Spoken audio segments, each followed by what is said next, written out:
And now, please welcome to the stage, Dr. Jordan B. Peterson.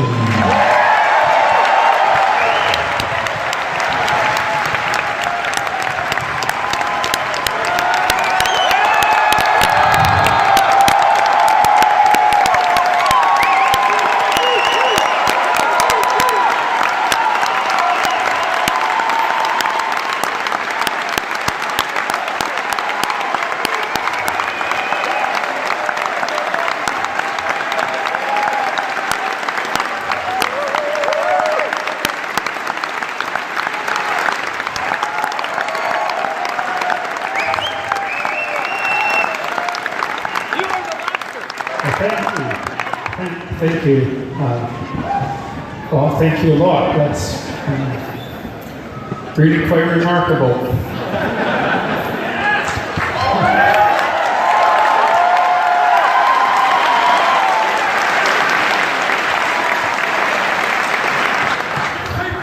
So I was just thinking backstage, but I think about what I'm going to talk about really, like right up to the last second of the talk. I'm trying to figure out what I'm going to dive into, because I use these talks as an opportunity to dig more deeply into what I've been thinking about. And I'm going to talk to you about this book I wrote, 12 Rules for Life, obviously, but I'm not parroting the book. I'm trying to make what I'm thinking about clearer.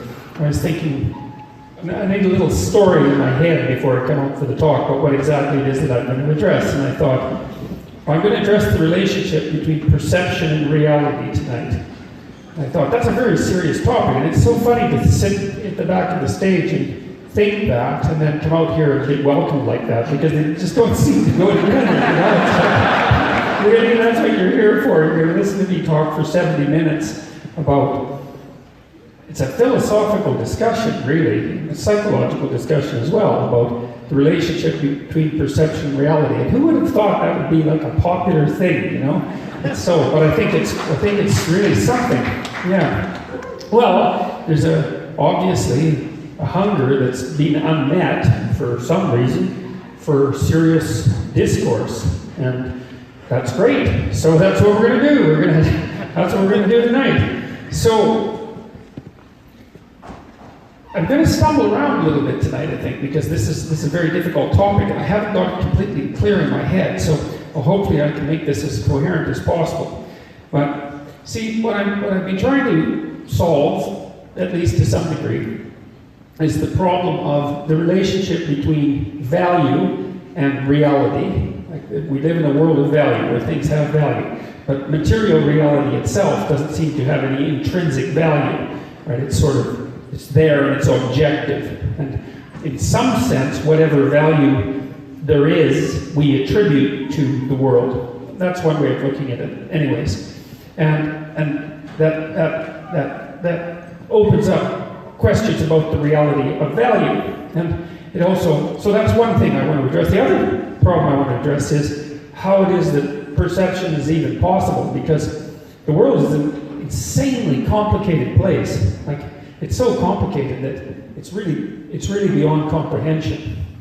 And so it isn't obvious how it is that you can comprehend it, or that you can perceive it, because it's actually it's so complex, it's beyond your ability to perceive.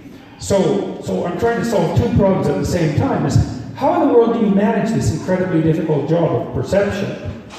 And what role does value, the idea of value, the idea that one thing is worth more than another, what role does that play in that? You might say, well, why is that so relevant? And, well, it's exactly relevant because of the problem of relevance. You have to assume that one thing is more important than another before you can do anything, because to do something means that you privilege that thing above all the other things that you could be doing. You value it more. And so without imposing a value structure on the world, or discovering one within the world, I don't know which of those is true. You can't even act, and you have to act. So you're stuck with value.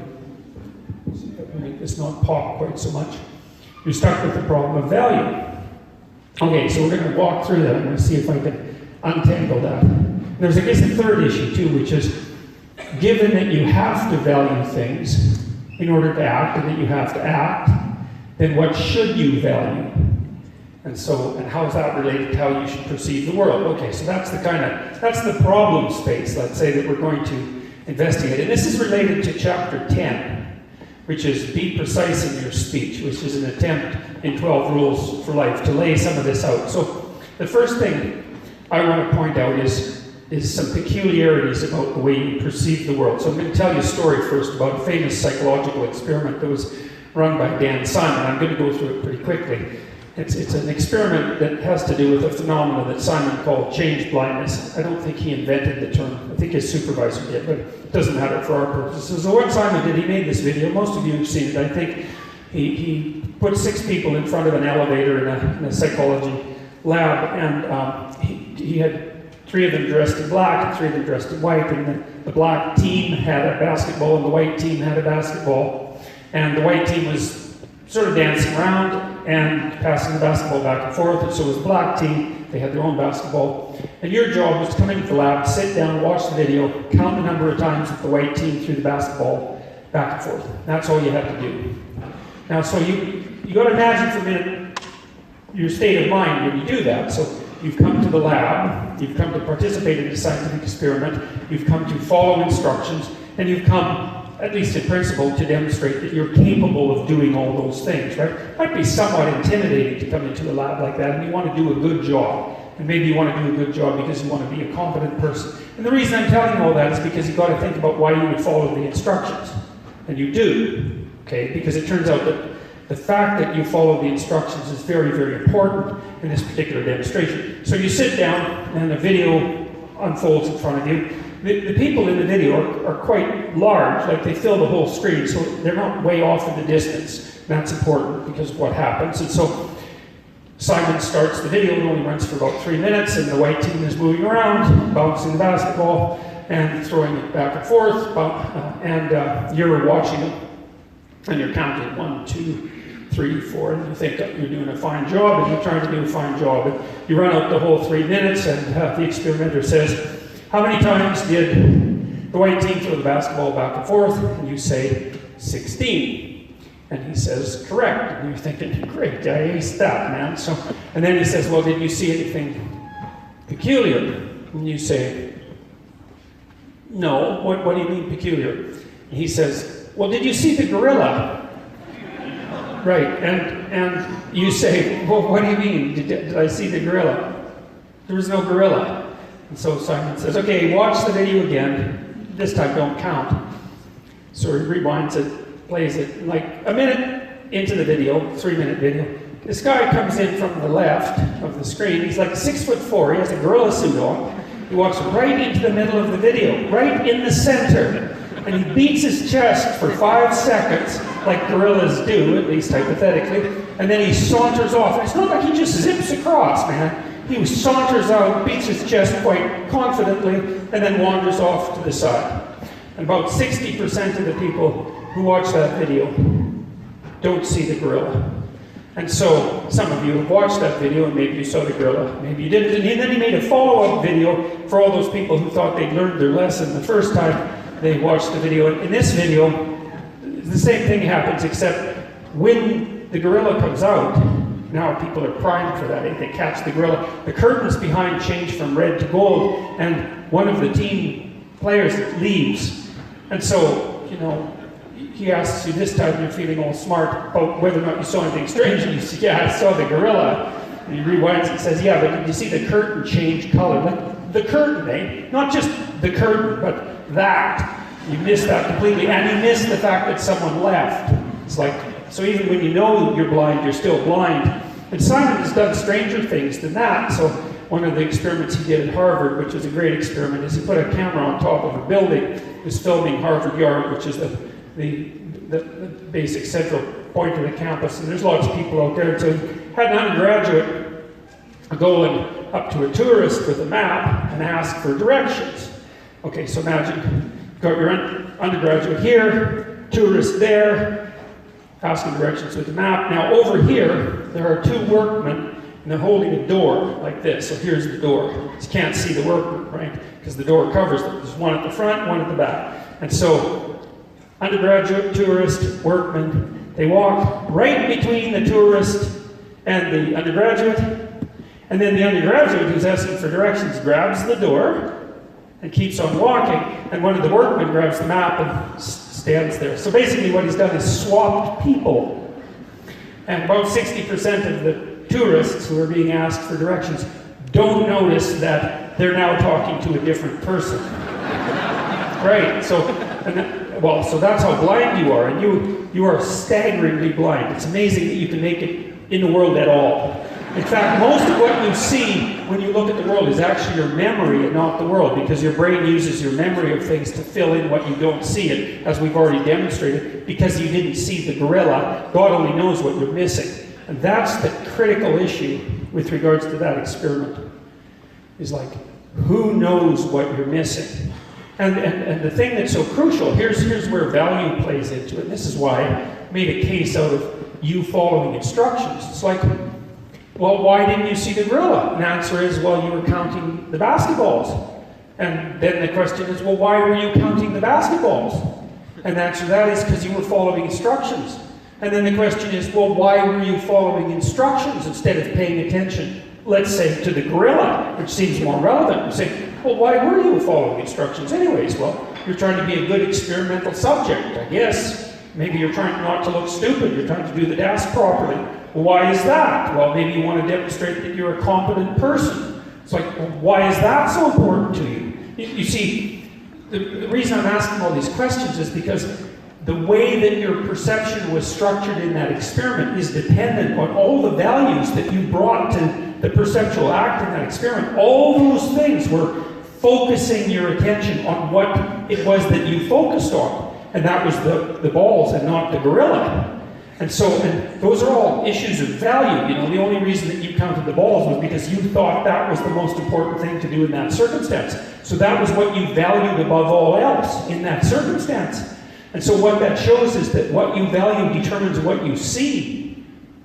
Now, I should just stand here and repeat that phrase to you for the next hour and then leave. Right? Because it's so important, that it's so mind-boggling that, I mean, this experiment was a bombshell in psychology for a whole bunch of reasons, but it was also a popular bombshell because how many of you have seen that video? You know, oh yeah, it's hordes of you, right? It's like, how many other psychology experiment videos have you watched? It's like 0. This one everyone has watched, and no other ones have been watched at all by anyone ever.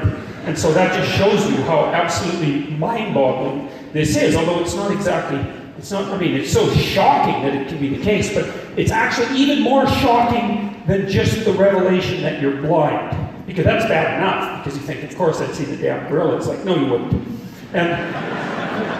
But that isn't even the thing that's most mind-boggling about it. What's most mind-boggling in it, about it, is that it was the best demonstration that psychologists had ever managed about, in some sense, about the structure of perception, but even more importantly, about the fact that your perception is conditioned by your values. And so we're going to delve into that a little bit. Because the thing is, one of the things you might ask yourself is, if you missed the gorilla, what else are you missing? And then you might ask yourself, well, are you missing something in your life? And you know, the answer to that is often yes. And then the question arises, well, if you're missing something in your life, maybe you're aiming at the wrong thing. Maybe you're valuing the wrong thing. So you're blind to what you need. And the world is a very complicated place, and there's lots in it. And if you're missing something important, it might be because you're not aiming at the right thing. And it really might be that. And that's the thing that's so deadly about that experiment. Now, that isn't the only thing. That experiment isn't the only experiment that demonstrates this sort of thing. There's convergent evidence supporting this line of thinking from all sorts of disparate areas of psychology of perception. So, another piece of evidence is this. You have limited perceptual resources. And so, especially for vision, because vision is really, really neurally intensive. So you mostly, when you look at the world, you mostly use the center of your eye. It's called the fovea, and it's the high-resolution part of your eye. Now, you know the difference between a high-resolution and a low-resolution image. A high-resolution image has lots of detail. A low-resolution image has less detail. And so, if you look straight ahead, like if I look at maybe I'll look at you, so I can see your face quite clearly. I know you have a face, but I can't see it. You're just a blur. I can just see the fact that your face is light and that your shirt is dark. I can't see you people at all. I know you're there. I'm not letting my eyes move, but I really can't see you people at all either. So my visual space is limited to about that much. And the part that's sharp enough to actually see a face is limited to your face, because I can tell you have eyes, especially if you move them. Because I'm pretty good at detecting motion in my periphery, but I can't tell anything else about you. Can't really, I think your shirt's blue, I think it is. So anyways, now, each of the neurons, each of the cells in the fovea, which is the high-resolution part, are connected to 10,000 cells in the primary visual cortex, and then they're connected to, well, infinite numbers of cells, virtually above that. And the reason I'm telling you that is because foveal tissue is neurally expensive. And so if I needed my whole visual field to be as high resolution as my fovea, then I'd have to have a head like an alien. And that would be ugly. So, right, so what we do is we make the most of what we have, and we dart our eyes out around all the time. So we're just flicking our eyes around like mad, taking snapshots of things and stitching them together very quickly. And it gives us the illusion that we have a complete field of vision. It's not just an illusion, you know, because obviously you can walk across the street most of the time without being hit by anything that's moving too quickly. So it suffices to keep you alive, but there's way less of it there than you think. Now, what I see in high resolution, so what I'm using my valuable neurological resources for, is what I decide is important. And you can tell what I decide is important by the fact that I'm looking at it. Right? I'm choosing to point my eyes at something of value. Well, why else would I bother pointing my eyes there? The mere fact that I'm doing that is also an indication that I'm organizing my perception with a value structure. And here's something that's really cool about people, is because we want to look at what's valuable. Right? That just seems kind of obvious. Why look at what isn't valuable when you could look at what's valuable? Well, so how do you infer what's valuable? Well, sometimes through painful learning, you learn what's valuable and what isn't. But there's other tricks that we acquired to figure out what's valuable too. So here's something cool about your eyes. So you know, you have a pupil, and then you have an iris around that that's colorful. Then you have whites around that, right? But you're weird that way because animals don't have that. Even higher primates, the ones that are most akin to us biologically, they don't have that.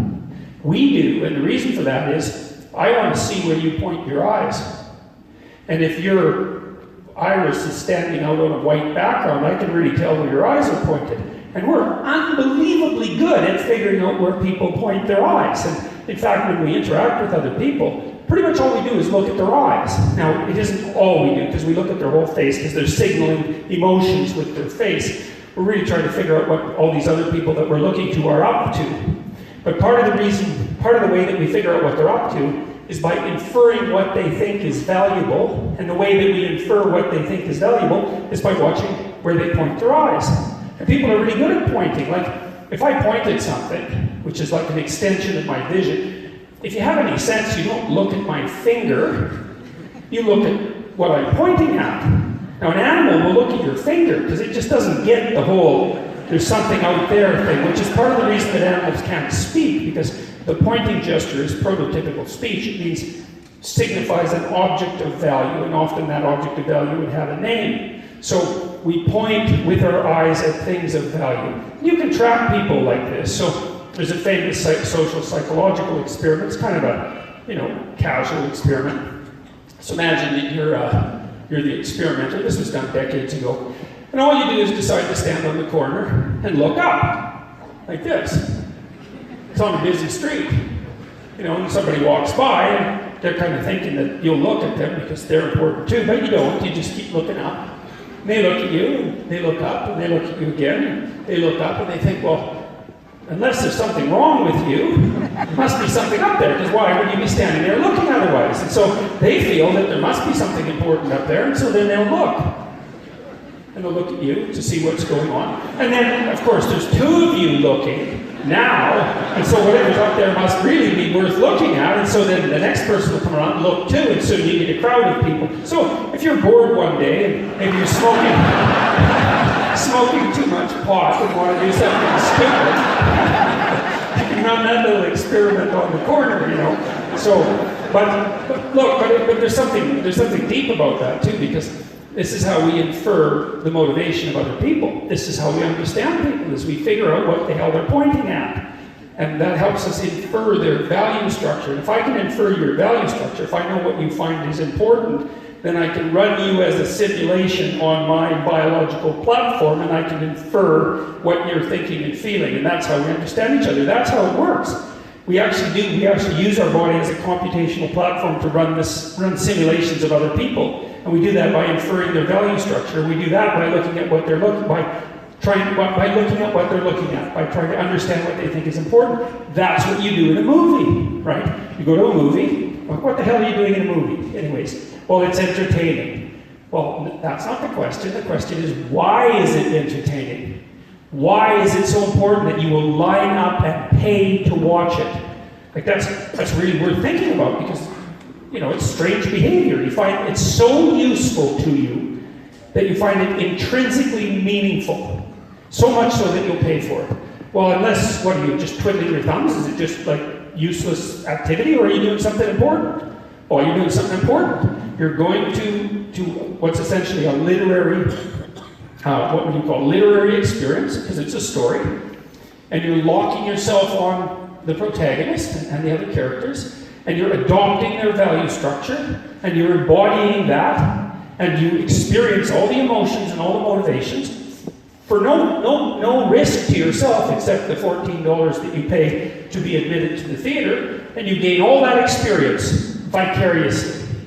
And that's part of how you understand the world, and we're doing that with each other all the time. One of the things we're trying to do is to watch each other to figure out what's important to the other person, so that we can figure out what they're up to, so that we can learn what's important for us, so that we can orient ourselves properly in the world.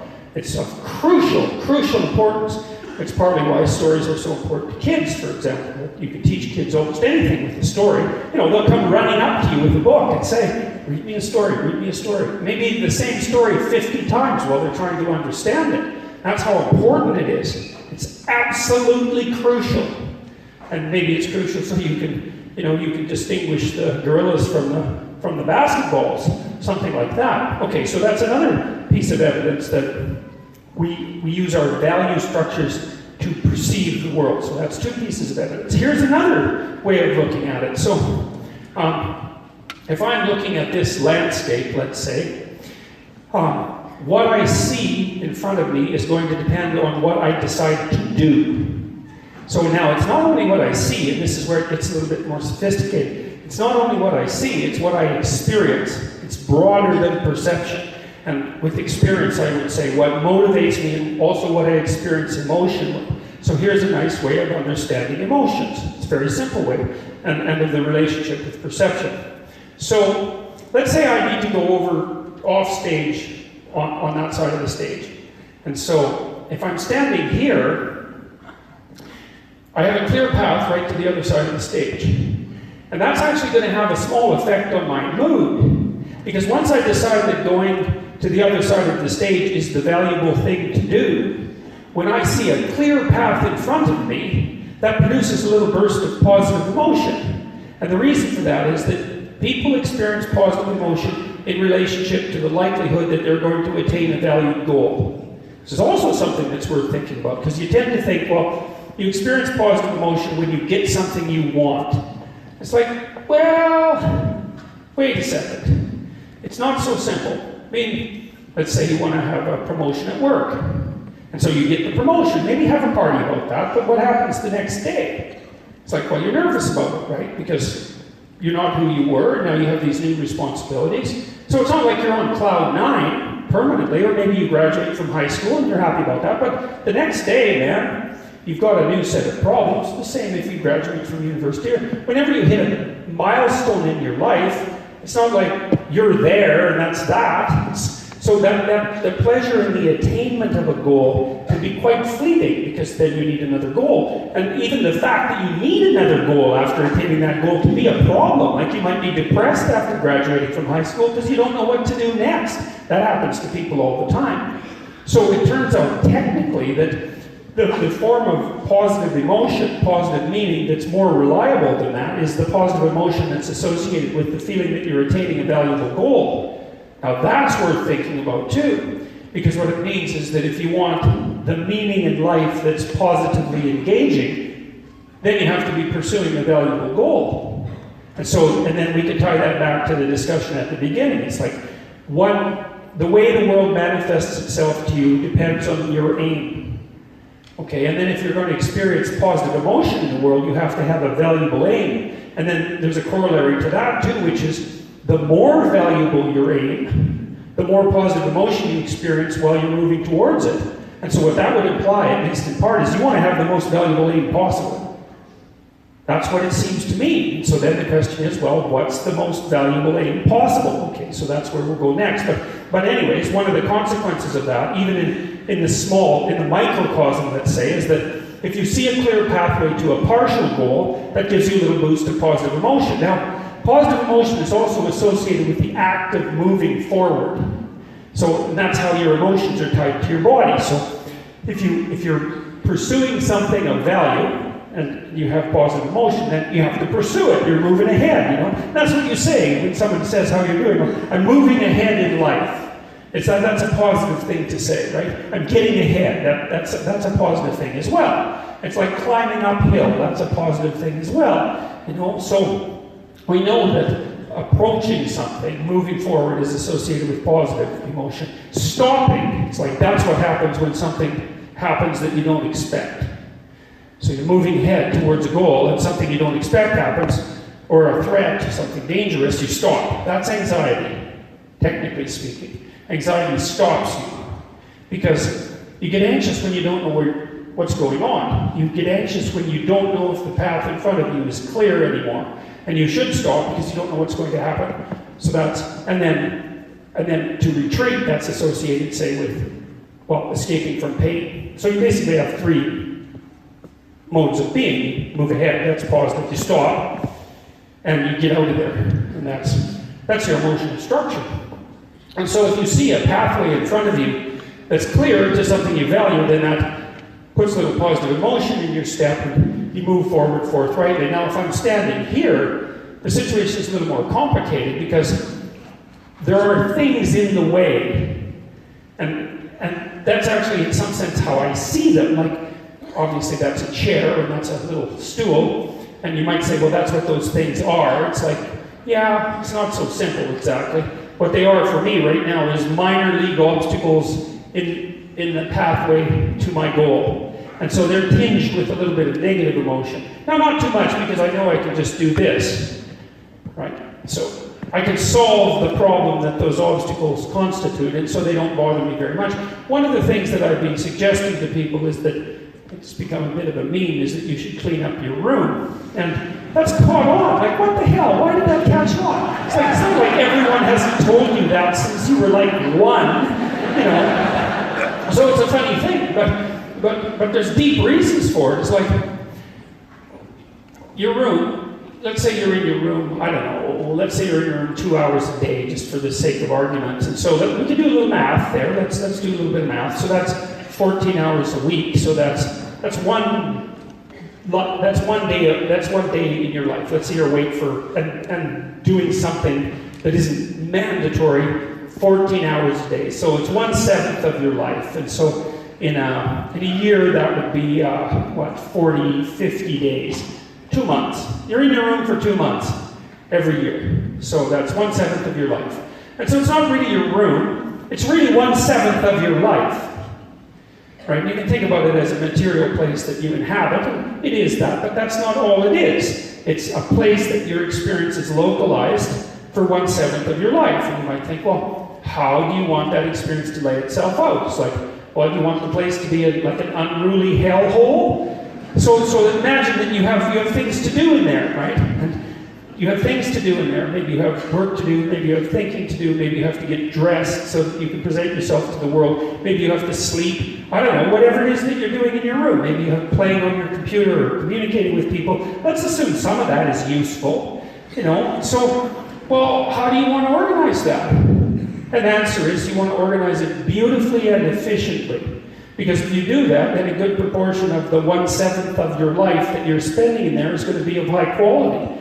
And so if you organize that room, at least make it clean, let's say, that's the minimum starting place, make it clean, then the pathway to all those things that you have to do in that room that are important becomes clear, and then when you walk into the room, you're going to feel positive emotion instead of negative emotion. You know this perfectly well. You know it perfectly well. You walk into your room, there's your desk, and there's a bunch of things on there, stacks of paper, and you haven't looked at them for like 3 months, and some of them are like tax bills, phone bills, correspondence you haven't caught up with, and God only knows what, and some of those bills are like older than they should be, and you think those are just stacks of papers, and of course they're not. They're not stacks of paper at all, except in the most trivial sense, and you're so annoyed with yourself and so terrified of them that when you walk into your room, you won't even look at them. Right? You'll make a concerted effort not to look at your desk. And if your room gets cluttered enough, and if your life gets cluttered enough, then everything around you will be like that. It's all tangled up pathways to hell, essentially, distributed randomly. Really, I'm serious about this. Distributed sort of randomly through your house. And then how in the world are you going to have a reasonable, productive, meaningful, beautiful experience if that's how you set up your environment? And it's not your environment. It's an extension of you. You can't think of it any more clearly than that. So, and what the behavioral psychologists know perfectly well, one of the things you could do if you want to get people to start organizing themselves mentally is to do something like organize their desk. And I know some of you have idiosyncratically cluttered desks and you know where everything is, and that's your weird little style. And maybe that works for you, although probably mostly it's rationalization and BS. But maybe it works for you. That's just the way I do it. It's like, yeah, right.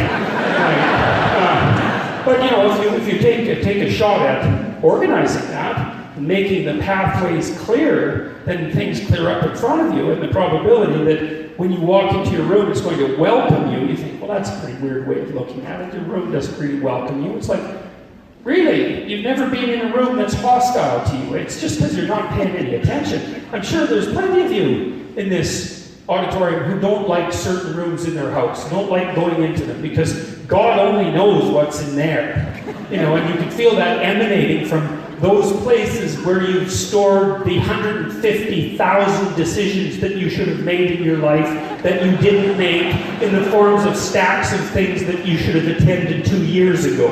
And if you don't think that has any effect on you, you've just dulled your senses to the point where you don't notice, because it certainly has an effect on you. And you might also think, well, maybe you not only want to clean up your room, which is something, you want to make it beautiful. That would be something even greater, something I didn't write about in 12 Rules for Life. It'll probably be in the next book. It's like you could take it to the next step. You could not only set up your room so that you knew where your clothes were, and you knew why you were wearing them, and you knew who you were going to be when you wore them, and you set up the place that you sleep so that when you went to sleep, you slept, so that when you woke up in the morning, like you were refreshed and ready to take on the world. And so that the whole place was pristine and it reflected your discipline, and then you could make the bloody place beautiful because you would learn how to do that. You might think, well, it's just my room. It's like, you're wealthy, man. It hasn't been very long. It hasn't been very long at all in the history of the world that people had their own room. It's a bloody miracle that you have that, especially with the kind of rooms we have now.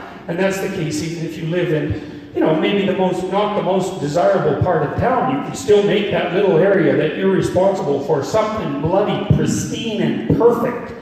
And that would teach you how to make a little corner of the world pristine and perfect, and that would help you be that way. And then you being that way and your room being that way would be a hint to your family, although they might object like mad when they figure out what you're up to.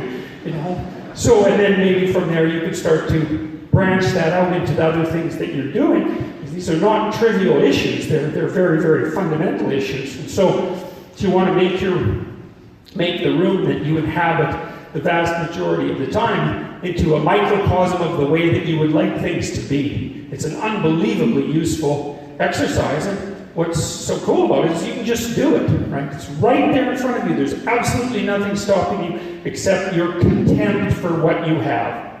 And that's something you should just dispense with entirely because, well, it's not helpful. It's not helpful. It's not accurate. It's not helpful. It's not psychologically useful. It's counterproductive. It's not good. It's not good.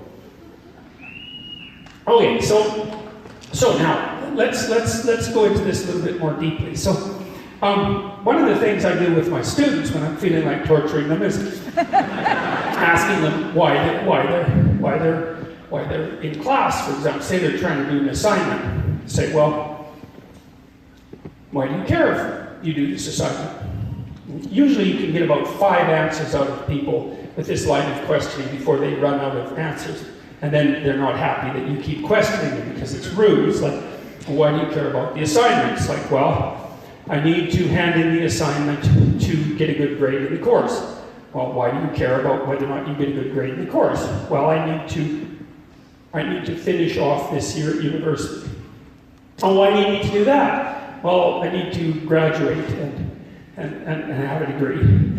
Well, why do you need to do that? It's like, well, because I need to get a job and support myself. Well, you get the basic idea. Why do you need to do that? It's, well, I want to have a career and maybe I want to have a family. It's like, okay, well, why do you need to do that? You can keep asking that question. Now, what I'm pointing out here is something that's sort of analogous to what I was pointing out when I was outlining why you went to the lab to begin with and followed the instructions, right? There's a whole bunch of reasons that are determining your behavior. And so when you do something like, well, maybe you're going to the library, and so you have to cross the street. And you have to cross the street to get to the library, and you have to get to the library to pick up a book, and you have to pick up a book to study, and you need to study to pass the exam, and then that nests inside all of those other plans that I just described. So not only do you have an aim, let's say, but you have an aim that's nested inside a bunch of other aims. And so that's how you focus your attention on the world. Is I need to cross the street because I need to go to the library, because I need to get a book, because I need to study, because I need to pass the exam, because I need to pass the course, because I need to get the degree so that I can get a job, so that I can take my place in the community. And what you notice is that with each of those questions, the area that your aim covers in terms of time and space, that's the right way of thinking about it, gets bigger, right? Because crossing the street, that's like a 5-second thing, and going to the library to get a book, maybe that's like a 1-hour thing, and then studying is a 1-week thing, your course is a 1-month thing or a 3-month thing.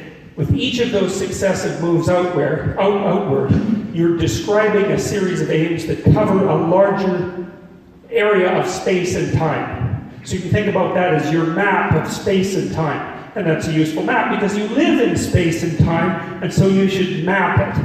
And that's what you do with your value structure, because all of that's value, right? It's all assumption about what it is that's necessary to do. So then the question is, well, what is it necessary to do? How far out can you push that set of assumptions? It's like, well, we've kind of pushed it out to, well, I want to be a productive person and I want to have a family, okay? Well, why? Well, maybe people stop there because they think, well, that's self-evident. It's something like that. It collapses into self-evidence, and so it's rude to push it. It's like, well, it does and it doesn't. It's like, well, because you might ask, well, okay, let's say you're going to have a career and a family. Is there a map in which that should be embedded? And then the question would be, well, if you're going to have a career and a family, how should you go about doing that in the best possible way? Because that would be the next question. And, at some point, you're going to run out of ability to question. You're going to hit the ultimate ends of the map, I would say. What seems to happen, as far as I can tell, is that when you get out that far in the line of ethical questioning, you start to enter the domain of something like a story.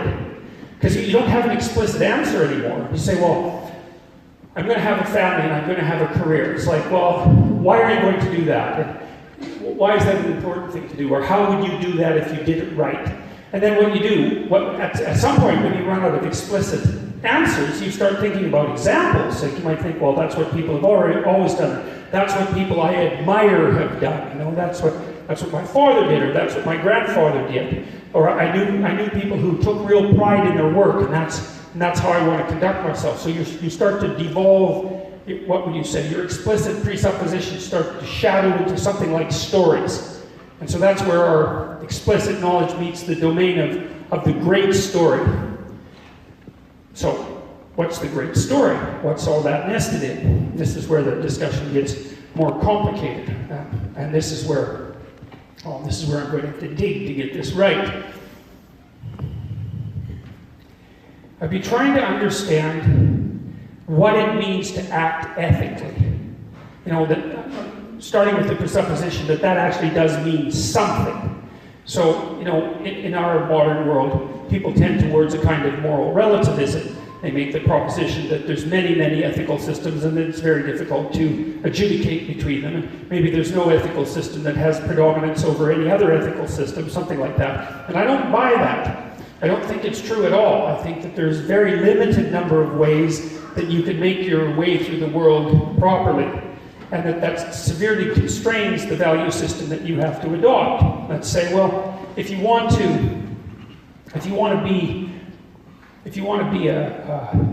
family, and you want to do that properly, let's say, then how might you go about doing that?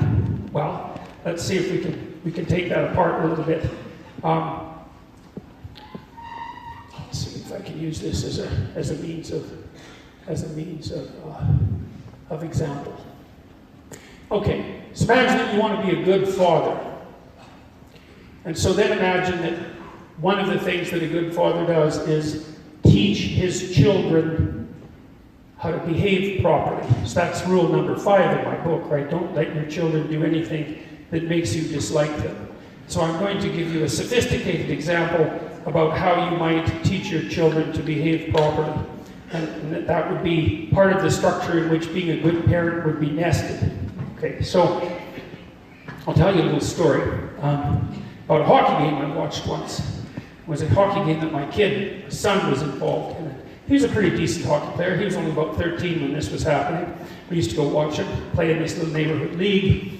And he was a good hockey player, but he wasn't the best hockey player on his team. There was this other kid that was clearly the star. And we were watching them in this league championship game, and you know, it was a really well-fought game between well-matched teams. So that's a good thing, right? Generally, if you want to go watch a sports game, weirdly enough, you want to see a well-fought game between well-matched teams. You don't want to see one team just stomp the hell out of the other, you know, and have the game be 18-1. That's not fun. You want to see the struggle unfold in a relatively matched manner. It's kind of interesting because it's not obvious why you wouldn't want to see, you know, one team just, you know, beat to death, so to speak, by the other. Maybe you could take some gratification in that, but if you have any sense, you don't. You want to see the teams struggle against each other. You want the outcome to be hard enough so that it's uncertain, and you want to see the spectacle unfold in real time. And so that's what was happening. So it was a really good game. And then in the last 6-7 seconds of the game, real cliffhanger or something like that, last 6 or 7 seconds, one of the kids from the opposing team zipped down ice and made a beautiful play and scored. And the buzzer went, and that was the end of the game. And everybody clapped, and you know, the kids lined up and shook each other's hands. But the star on my son's team, he was not happy. And he was not happy. He was acting out the proposition that he had been wronged. And so he got off the ice and he took his hockey stick and he smashed it on the cement and he's having a little tantrum, you know, and which was pretty pathetic. And his father, seriously, man, like what the hell? And so, and then his father came rushing up, and his father was a preposterous idiot, and he basically agreed with his son. He said, yeah, you were robbed and you played such a spectacular game, you should have won, the referees took it away from you. And, you know, he watched his son misbehave like a 2-year-old, and then he rewarded him for it and reinforced it. It's like, well, one of the things that we could hypothesize is that's not a good way to be a good father, to be a good parent for that matter, is that in some manner he was damaging his son. And so, and he paid for it. Like, I knew the guy a bit, and I watched how he conducted himself, and the chickens eventually came home to roost, as they inevitably do. And so, you know, and so, okay, but what was the problem here exactly? It's not so easy to take apart. So the thing about his son was he was the best hockey player on the team. And so, he was trying to win the game, because that's what you're supposed to do, is try to win a game. And so, if you're the best hockey player on the team, well, that's a kind of victory, right? And if you're trying to win, well, that's what you should be doing. And if you don't win, then why not be upset about it? Because after all, what you're trying to do is win. And so, but you know, all of you know, even though in your weaker moments you might act like that kid's father, you know that that's not good. It's like, why? Why? What exactly is going on? And you might say to your kid, well, it doesn't matter whether you win or lose, it matters how you play the game. And your kid thinks, what do you mean by that? And you say, well, I don't know, but it's the right way to behave. And it's like, yeah, you don't know, but it is the right way to behave. And so I can tell you why it's the right way to behave, I think. And so, and this goes along with just chapter 5. Don't let your children do anything that makes you dislike them. So imagine this. So what is it exactly that you're trying to do when you want your kid to win? That's, first of all, you got to think about, what do you mean by win? We already decided you don't mean stomp your enemy 18-0 in the hockey arena, because there's something about that that's just not exactly right. Okay, so what do you mean? Do you mean win this game? Well, no, you don't exactly mean that, because life isn't a game, right? It's a sequence of games. And not only that, it's a sequence of different games. Right, I mean, let's say you're going to be a pro hockey player, you're not, so you might as well just give up on that, because it's just not going to happen. But even if it does happen, it's still a sequence of games. It's not one game, it's a sequence of games. But if you're a typical person, and even if you're a pro hockey player, hockey is just one of the many games you're going to play.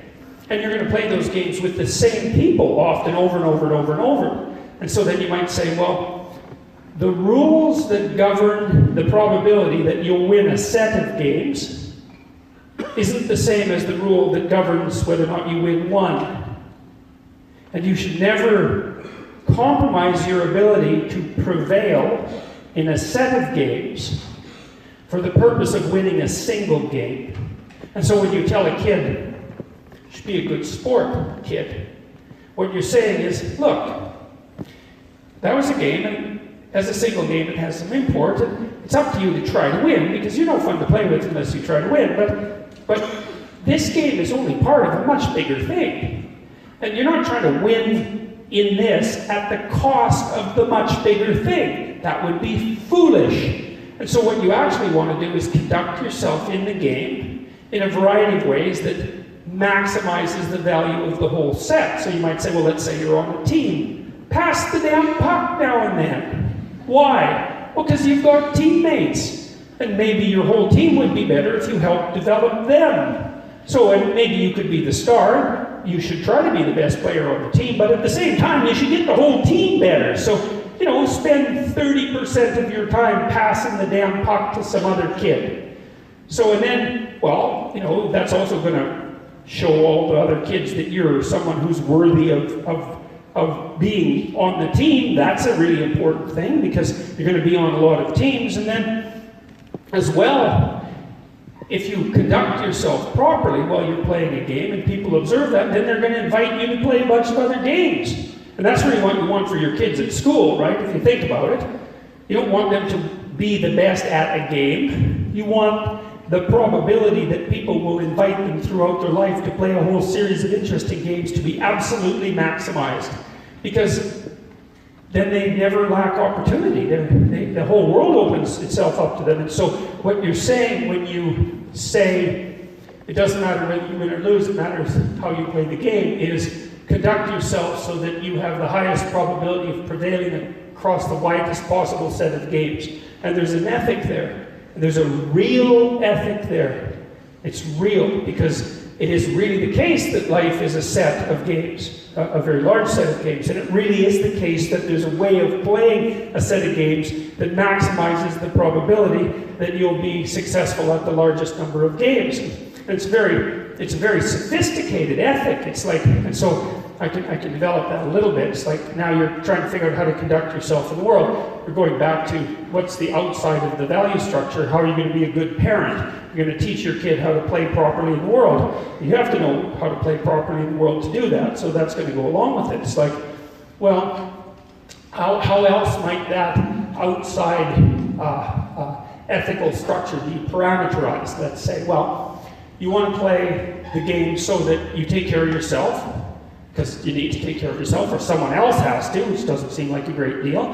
So you have to take care of yourself, and that's hard. You know, there's things you need. You're a complicated thing to propagate across time, right? So you have to take care of yourself, but you have to take care of yourself in a way that works today, that doesn't interfere with tomorrow, and so that today and tomorrow don't interfere with next week, and so that today, tomorrow, and next week don't interfere with next month and next year, because you're not just taking care of yourself, you're taking care of the set of your possible future selves, and that's way more complicated and difficult. And so you're parameterizing what you have to do. There's an ethic in that, but it's more stringent than that, because no man is an island, as they say, and so it isn't that you just have to take care of yourself, you have to take care of yourself and your family. And you have to do that in a way so that there's no interference between the two of you, and so that it propagates across time. So that's really difficult. And then you have to take care of yourself and your family in a way that maximally benefits the community. And so that makes it even harder.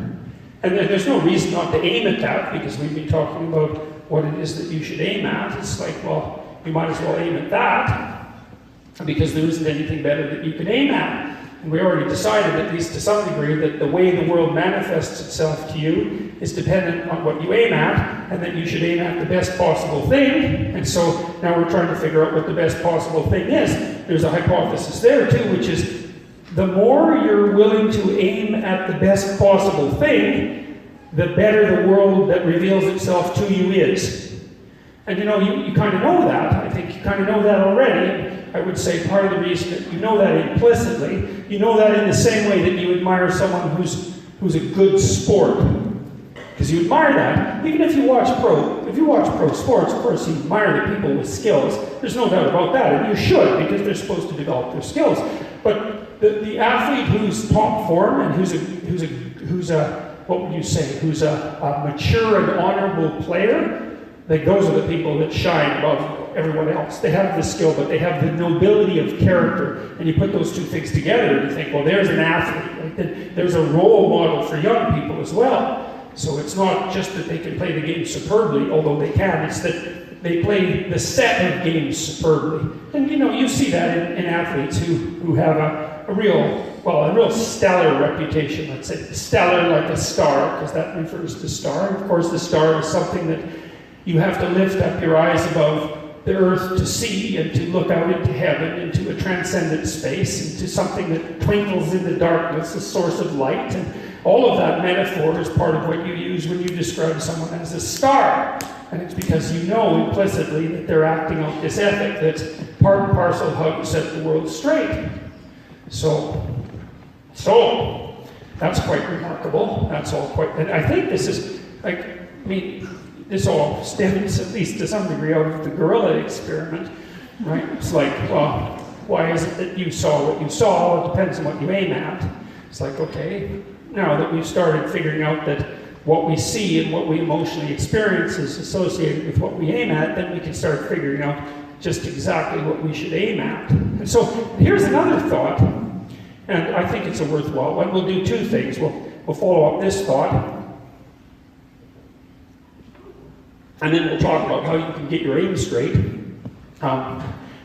Here's the thought. So I thought a lot about the idea of meaning in life. The first book I wrote was called Maps of Meaning, in fact, and it was an attempt to lay out the structure of meaning, assuming that such a thing existed. And I derived some propositions as a consequence of writing that book. It's a very serious book. It's out in audio form now. In case you're interested, it came out about 3 days ago. And so it's a hard book, but I think it's a lot easier to understand in its spoken form, because I could add the proper intonations to the complex sentences and add the melody to the writing. And so if you like 12 Rules for Life, and if you're interested in what I'm talking about tonight, then you can give it a shot. It's about 50 hours long, I think, in the spoken form. So it's very demanding, but it'll take you places that are very much worth going. Like, seriously, at least they've been very much worth going as far as I've been concerned. And I've been basing the lectures that I've been doing for 30 years on that book, and the people that I brought along on the journey that constitutes the lecture seem to think that it's worthwhile as well. So you can give it a shot, and it's a study of value, it's a study of meaning. There's a set of propositions embedded in it that are also embedded in 12 Rules for Life, and one of the propositions is that life is intrinsically and ineradicably meaningful, but the ineradicable meaning is negative. It's that life is suffering. People are limited and mortal. We all die. Life has got a tragic element that there's no arguing yourself out of. And so when people say, is life meaningful, that isn't what they mean. Because the negative part of life is right there, and you're going to experience it. Whether you believe it or not, or whether you're skeptical of meaning or not, has nothing to do with whether or not you're going to suffer pain and be anxious. That's going to happen regardless of your rationalizations and your thinking. So you're stuck with that, and you could consider that in some sense a fundamental reality. And I would say most transcendent religious systems make exactly that claim. So Judaism, of course, concentrates on the tragedy of the past. Now, I'm not saying this is all these religious systems concentrate on, and one of the first noble truths of Buddhism is that life is suffering, and then, of course, there's Christianity, and you're all familiar with the central symbolic figure in Christianity, which is the crucifix, which is, and if that isn't a representation of suffering, then you're not paying attention to the religion, because that's obviously what it is.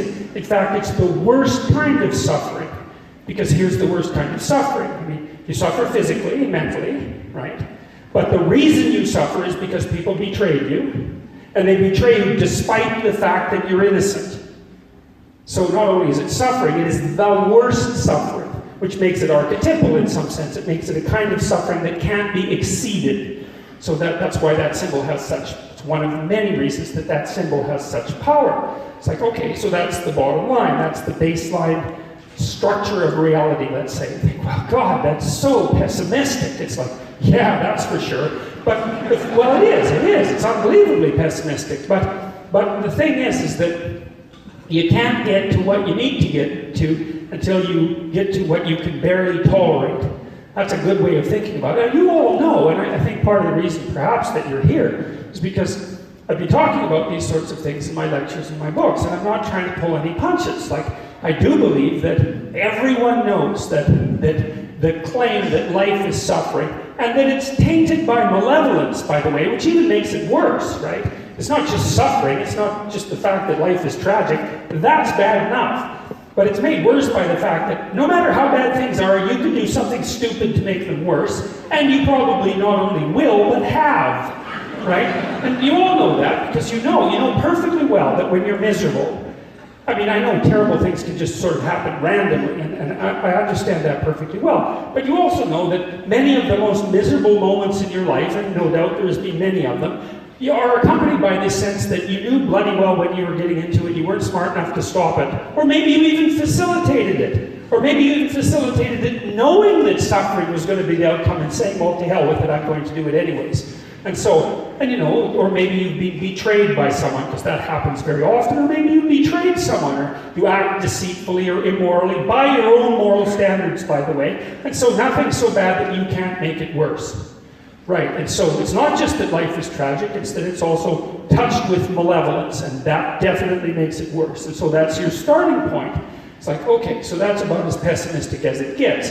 And you know, you can really delve into that. You can look at, I've studied totalitarian brutality for 40 years, I guess, and you know, I was a clinical psychologist, well, I still am, but I've done thousands of hours of clinical work, and I've seen some pretty nasty things. And of course, studied some things that were perhaps even worse. And so it is definitely the case that people can make the mere tragedy of their life into something very much approximating hell. Some of you are probably from families who've done exactly that, or maybe you're in a family right now that's doing exactly that. It's like, so, and that takes a bad thing and makes it unbearable. You know, you can think, sometimes imagine people around the deathbed of a family member, right? And there's all sorts of unresolved family conflict. And so it isn't bad enough that the person's laying there gasping out their last breath, but everybody in the room is hostile, and let's say they're also arguing.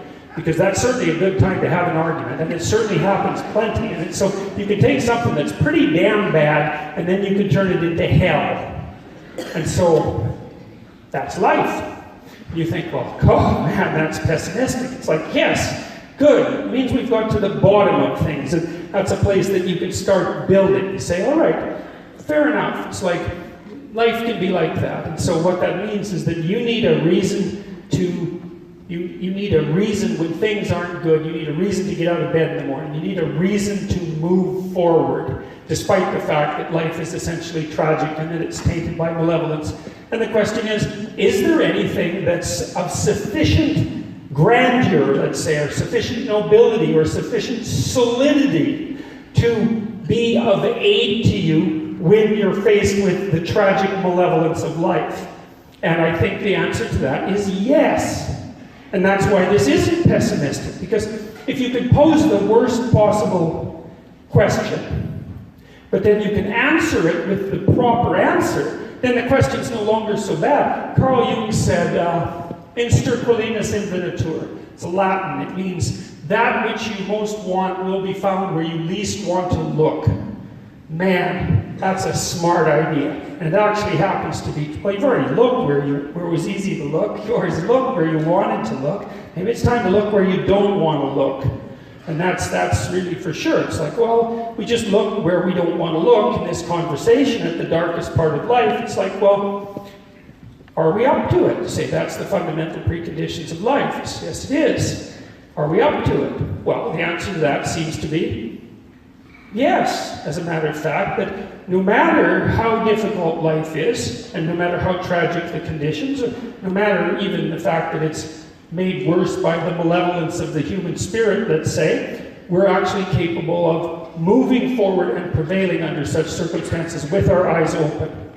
I would say, well, the world reveals itself to you in accordance with your aims in the world. So I can say, well, the world has this proclivity to tilt towards tragedy and malevolence. What are you going to do about that?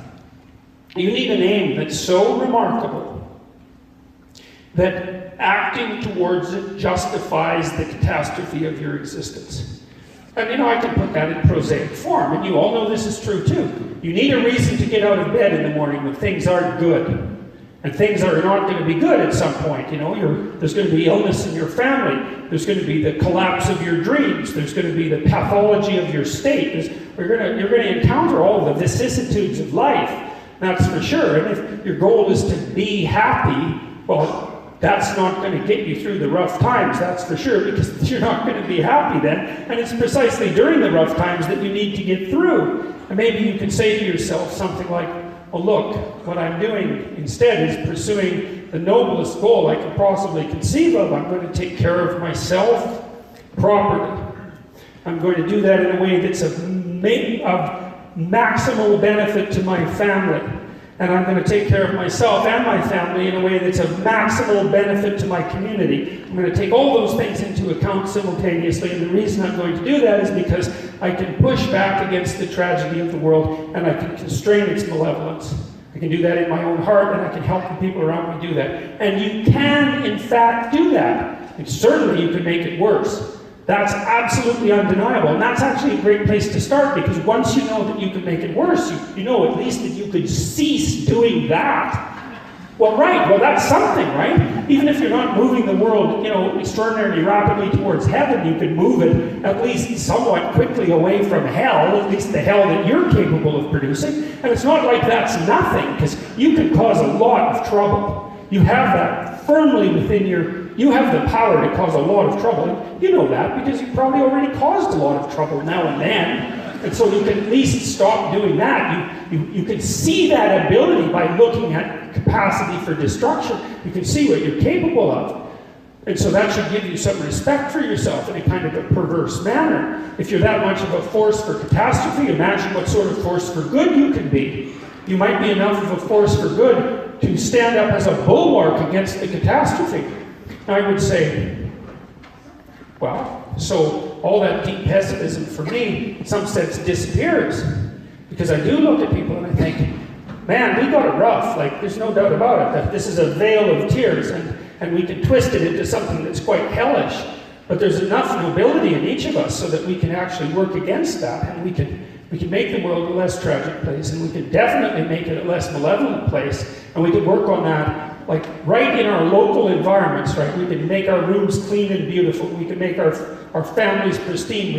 We can get our aims, we can sharpen our aim, and we can lift our eyes above the horizon and aim for what's best. We can do that. And what's so fascinating about that, you think, well, that immediately imbues your life with the kind of positive meaning that enables you to actually sustain the tragedy. It's like, I've got something worthwhile to do. You know, Nietzsche said, he who has a why can bear any how.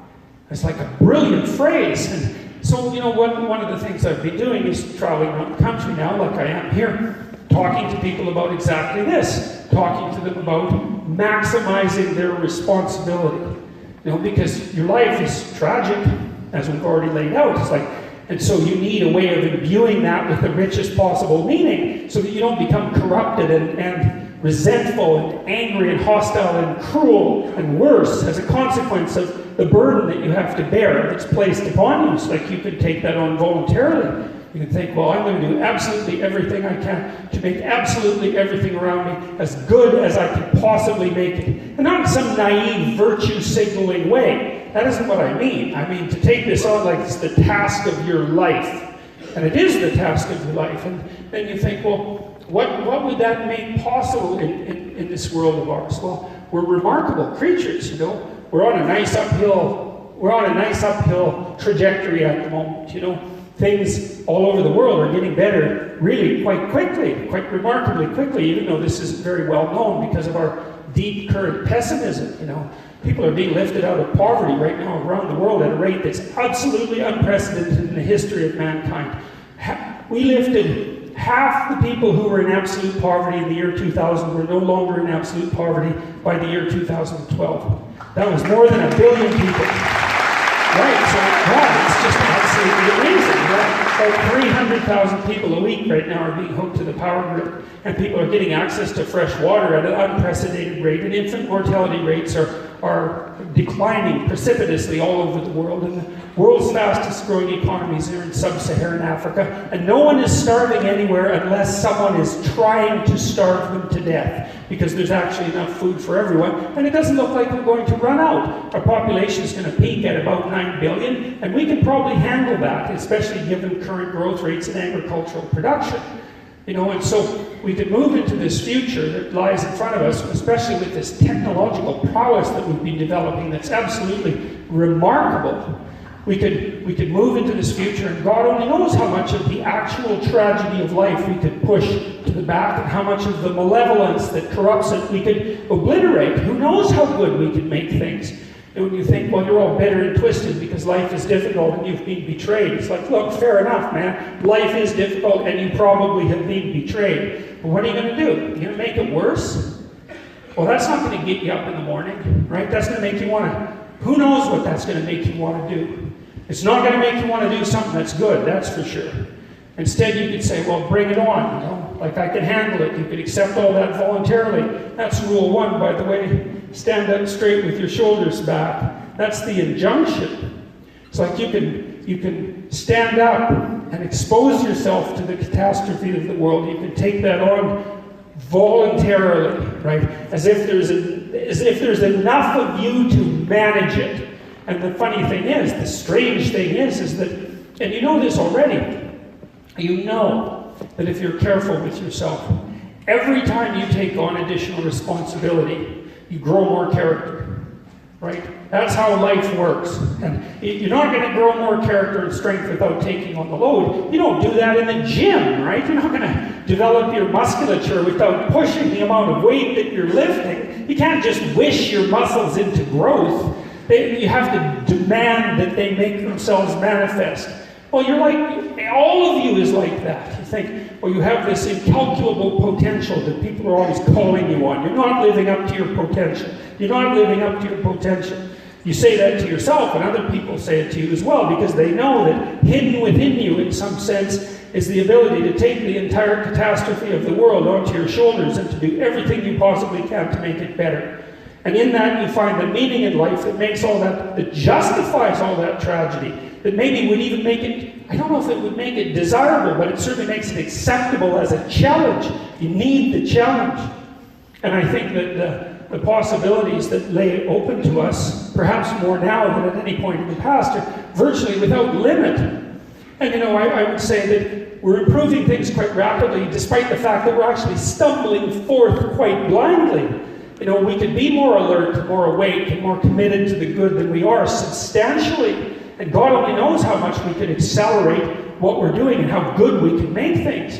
And if you're careful, you could start that locally so you don't cause too much trouble. You can just figure out what's wrong with you. You could just ask yourself, you'll get a big list. And then you can start working on it, point by point and bit by bit. Say, look, I'm going to make tomorrow a little bit better than yesterday. I'm going to do that iteratively, and I'm going to do that every day. And I'm going to see what happens if I use everything at my disposal to push back against the catastrophe of the world, because maybe that would set things right.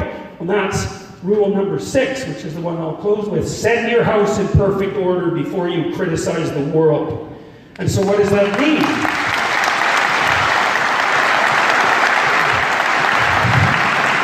It means God only knows what there is to you, you know? And if you take on the responsibility, for the fact that things aren't exactly how you would want them to be, and you decide that you're going to begin to set them right, it's possible that you'll mold yourself across time into precisely the person who's capable of doing that. And why wouldn't you? That's how it works. And so it seems perfectly reasonable that each of us could do that, and God only knows what would happen if we all did. So it seems to me that it would be a lovely thing for all of us to try, and it's a good time in the history of our species, let's say, for us to wake up and do precisely that.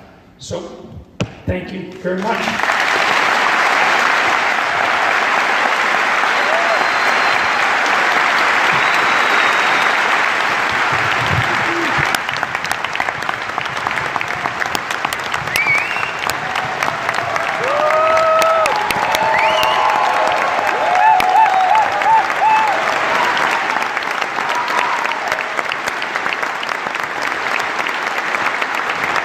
Dr. Jordan B. Peterson.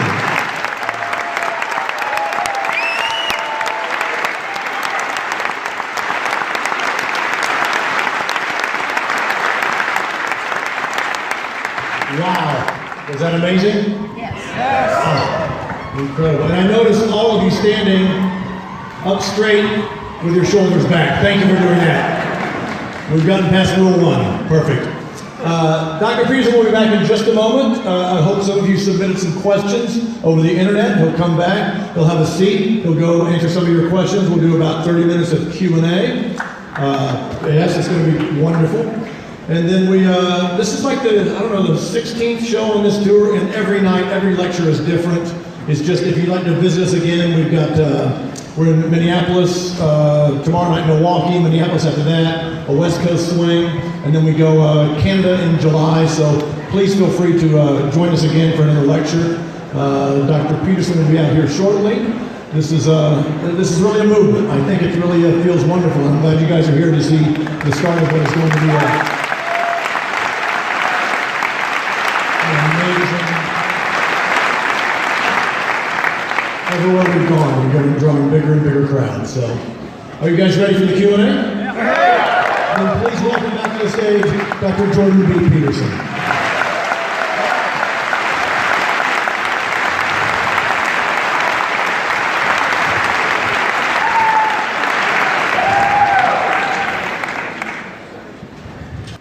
Great job, man.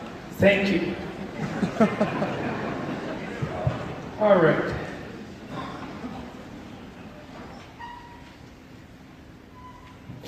Okay, so here's a question. We'll start with this one.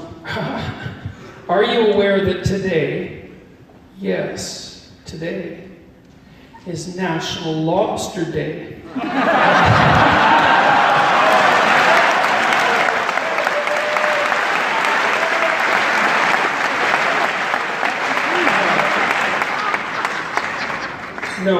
No, I wasn't aware of that, but I'm very happy to hear it. So, okay, so that's pretty damn funny.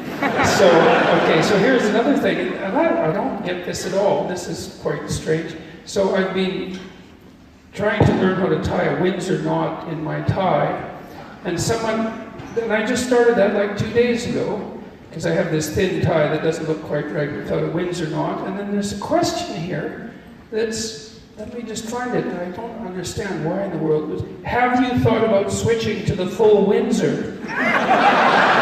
So, yes, I have. I've actually been practicing. So I don't know what in the world to know what to do about that. That's for sure.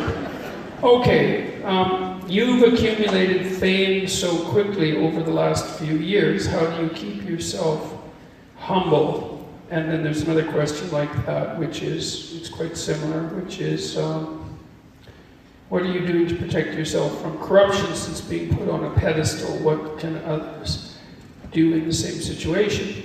Well, okay, so let's answer those.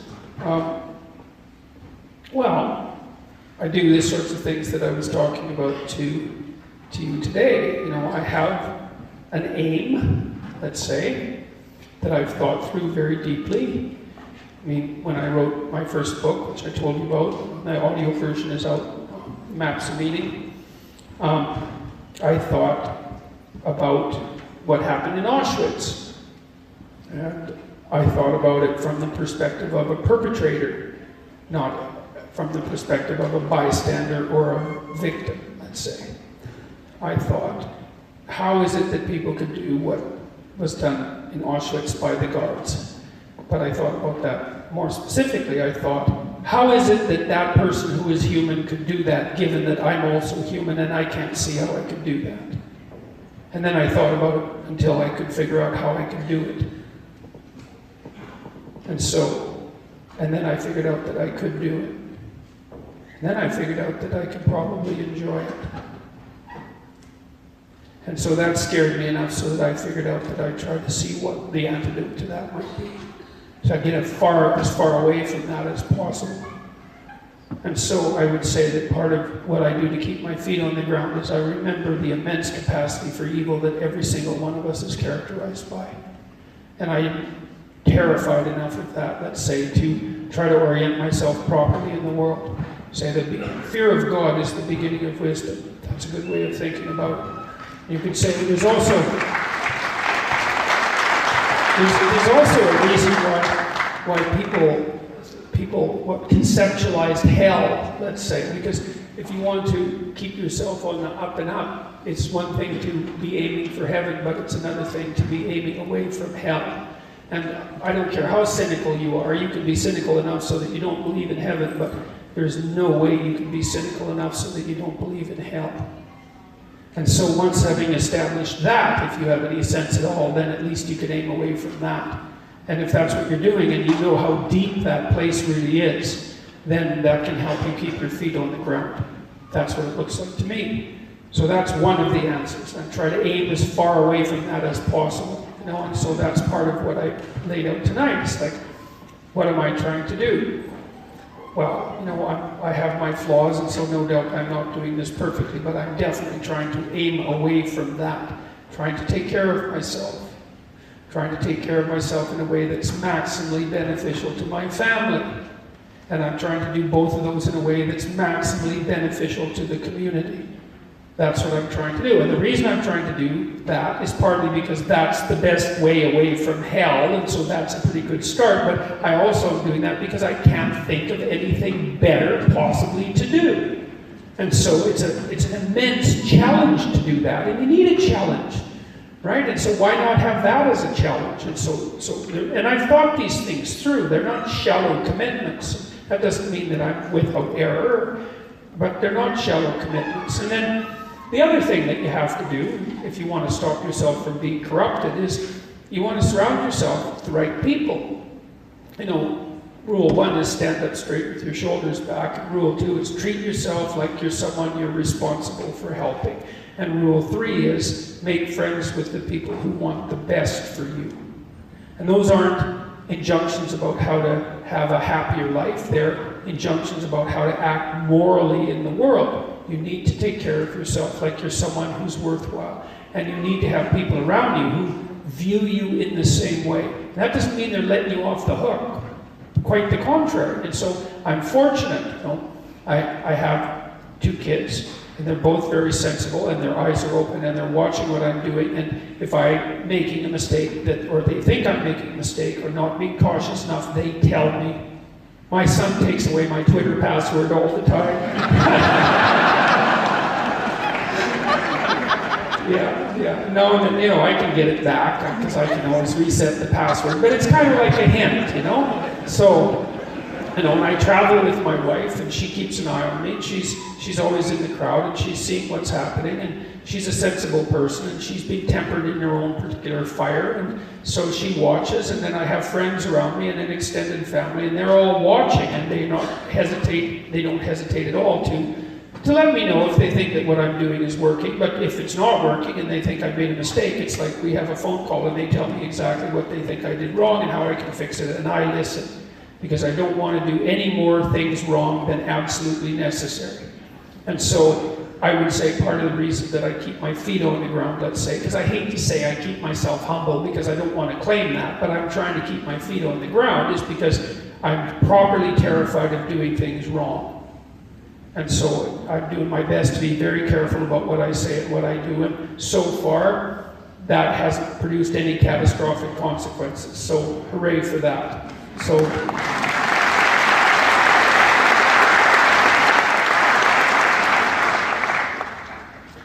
Okay, well, this is very serious, and I don't know if I should address it because I'm somewhat tired, but I'll give it a shot because it's important. Now, it's very serious and troublesome question. I plan on taking my own life very soon. Why shouldn't I? Well, I'm going to assume this isn't a casual question, you know, that's been put out for the purposes of display. Well, the first thing I would say is you have to think very carefully through the consequences of that for other people. So I've had clients in my clinical practice who never recovered from the suicide of a family member. Decades later, they're still torturing themselves about it. And so that's what you leave behind. Now, the problem is you might be dreaming about that, you know, because maybe you're feeling that life has been twisted against you and that people deserve to suffer for the misery that they've imposed upon you. But I would say think very, very carefully before you go down that route. You know, it's a terrible thing to leave people with. And so part of the reason that suicide has been illegal in most societies is because it absolutely devastates the people you leave behind. And you might think, well, you know, if you're really depressed, maybe you're really depressed. That's a possibility. You might think, well, those people would be better off without me. It's like, and if you get really depressed, you can think that way, and you can even get to the point where you can't think any other way than that. And I would say, if you're at the point where you can't think any other way than that, then you should tell someone and you should go to the hospital. Because that can happen, you know, and it can happen if you get depressed. And there are treatments for depression, you know, and many of them work. For some people, antidepressants work like mad. Now, they don't work for everyone, and I'm not claiming that they're a panacea, but they certainly beat the hell out of suicide. Right? And even if they have some negative side effects, and sometimes they do, quite frequently they do, the negative side effects aren't fatal. It's like, well, there's the possibility that your condition is physical, that you're ill in some way, either physically or perhaps you have a psychological problem, maybe you were hurt, or I mean, there's lots of reasons that people get depressed that are very, very complex. I would say don't give up hope Don't give up hope and do something final before you've explored all possible options. And if you haven't talked to a psychologist, you haven't talked to a psychiatrist, you haven't tried antidepressants, you haven't revealed to your family or people that care for you that this is how you're feeling, then you owe it to yourself and them to Explore every possible avenue before you take such a step. And then you don't want to deprive the world of what you can bring to the world. That's the other thing, you know, you have intrinsic value, and you can't just casually bring that to an end. You leave a hole in the fabric of being itself. So, you know, and a wise man that I once worked with said, he was a very strange person. He was a psychologist at the maximum security prison in Edmonton, and I worked with him for a while. Briefly, very briefly, at the prison itself. And he said, you can always commit suicide tomorrow. And that's a very, like, it's a flippant statement in some sense, but he meant it in a very serious way. It's like, you only get to decide that once, and you can put it off. And so I would say just put it off, and then put it off some more, and then put it off some more, and see what you can do to put yourself together. You know, you explore every possible option. And if you're so hopeless that you have a suicidal plan, which is a real sign of danger, if you really know how you would do it and you've thought it out, then I would say, tell someone, for God's sake, tell them, or go to a hospital and tell them.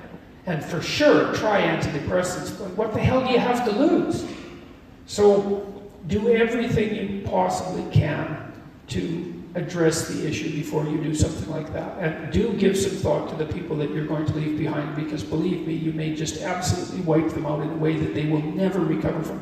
You cannot fix someone's suicide. You're stuck with it. And you think you torture yourself for the rest of your life. If I would have only known, if I would have only said something different. This particular client talked to her relative, a sibling, who committed suicide like 20 minutes before he committed suicide, probably after he took the pills. You know, and she was kind of preoccupied because you don't know that the person at the other end is at the end of their tether. And she never forgave herself for not responding properly in that last phone call. That's a hell of a thing to leave someone with. So I would say, and the final thing I would say is, don't be so sure that your life is yours to take. You know, you don't own yourself the way that you own an object.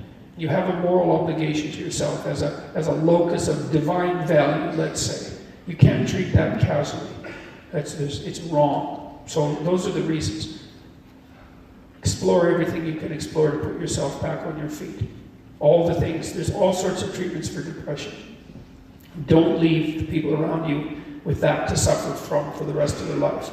Don't underestimate your value in the world. And don't underestimate the fact that suicide is wrong. And so those are 4 reasons why you shouldn't end your life soon, or at all, for that matter. So good luck to you.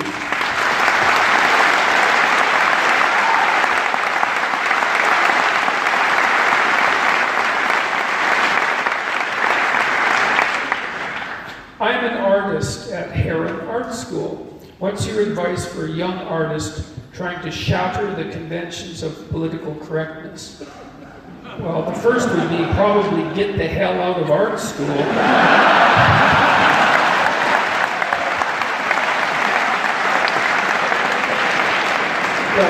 that's actually fairly straightforward. But look, if you want to shatter the conventions of political correctness, which is, I don't think any field has been warped more thoroughly than fine art by political correctness, you know. So, and that's really saying something, because plenty of fields have been plenty warped. But I would say your best bet, there's twofold. One is learn how to manage your career in an effective business-like manner. Make yourself cutthroat in terms of putting yourself together economically. Because if you're it's really, really, really, really, really hard to monetize artistic production. And so if you're going to support yourself being an artist, you better be a sharp business person. There's nothing that irritates political correct people more than that development. So you can start by that. It's like develop yourself into a canning negotiator and see if you can figure out how you could actually have a career as an artist. I would say to begin with, what you're probably going to have to do is have an actual job and do your art part-time, because unless you're phenomenally talented, and even then it probably won't work.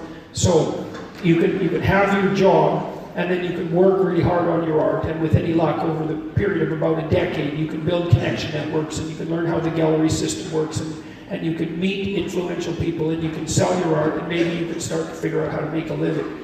You got to figure that's going to take like 25–30% of your time at an absolute minimum, but you might as well get great at that. And that'll irritate the hell out of your politically correct colleagues. So because they'll say you sold out, and people who say that, those are people who've never had the opportunity to sell out, and so haven't.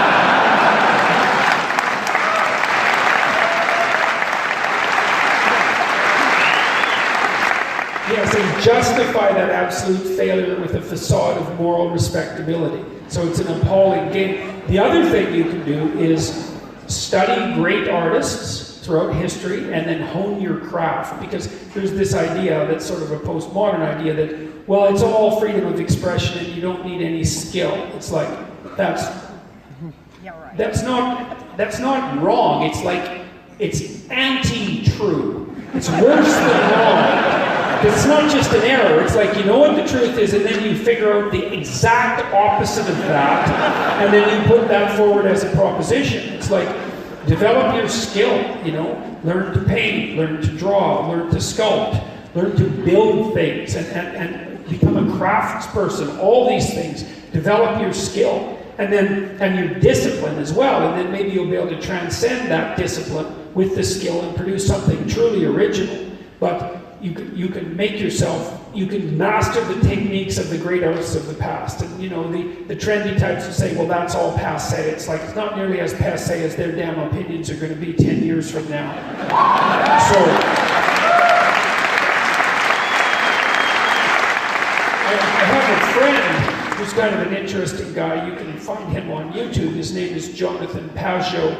And he was in an art school like you at a place called Concordia, which is like mind-bogglingly politically correct. And he was actually a pretty good postmodernist scholar in his own right.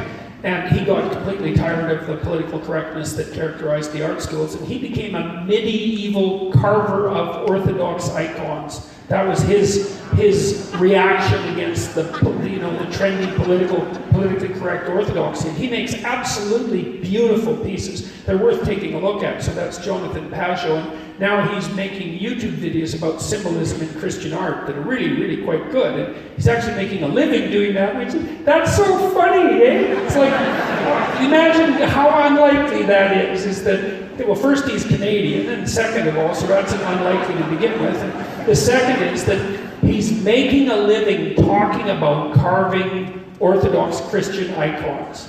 It's like, no one will ever make a living doing that.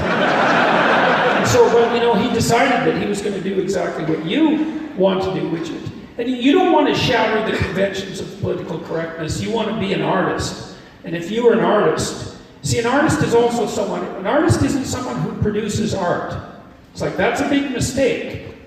An artist is someone who uses art as a tool to investigate the structure of reality and to extend the human capacity to perceive. That's what an artist does. And artists are really, really, really important.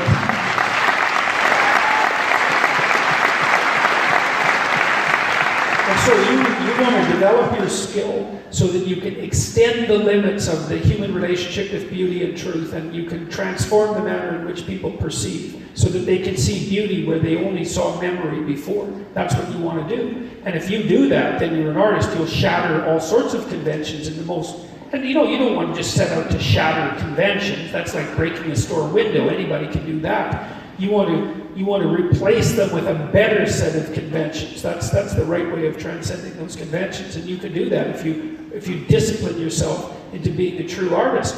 Let me tell you some things about true artists, man, because it's no joke. So here's thing number one. So Johann Sebastian Bach. First of all, there's about 5 composers that dominate the classical music world, and they only 5. That's none compared to all the composers who've ever lived. And their works compose about half the classical repertoire. And only a tiny proportion of the works that they wrote are played. And let's talk about Bach, because he's one of the 5. He wrote so much music that it would take someone 40 years just to copy it by hand if they worked 8-hour days. Okay, so you just think about that. Now let's talk about Picasso for a minute. Think, how many paintings, sculptures, and other objects of art did Picasso produce? well, let's say he had a 70-year career, 65,000. He produced 3 fully formed pieces of art a day for 65 years, every single day. So it's just, and you think about the cumulative value of his production, it's like the cumulative value, it's like the GDP of a decent-sized country. It's absolutely, really, it's absolutely phenomenal. And so if you want to be an artist, man, you've got big shoes to fill. You want to, it's the hardest thing to be. And you have to be unbelievably disciplined and attentive and oriented and exploratory and courageous and all of that, and sharp on all fronts to be an artist. And then you won't have to worry about the conventions of political correctness, because those people will be so far behind you that you won't even be able to see them anymore. So that's what we do.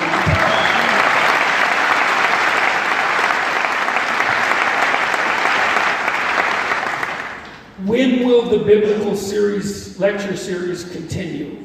December. That's the theory.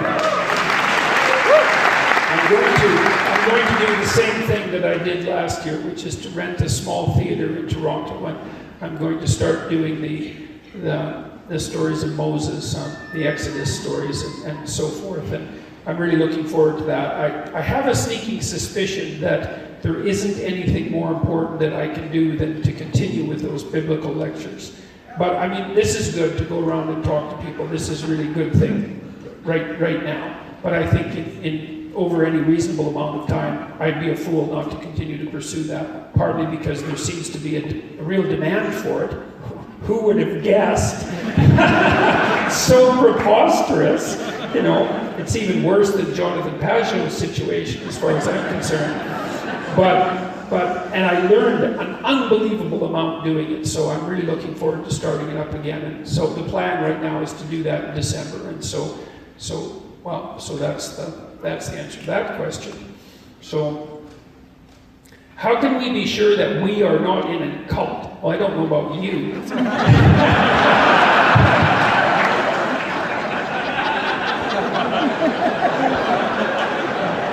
Convince me, please. Well, no. Like, look. There are ways you know that you're in a cult. I mean, really, like a cult isn't just some little system of belief or something like that. Cult is a cult, and cults have, like, there are people who study cults, and they sort of define them. I mean, one is a cult leader alienates you from your family and friends. Because one of the rules of being in a cult is you don't get to associate with anyone who isn't in the cult.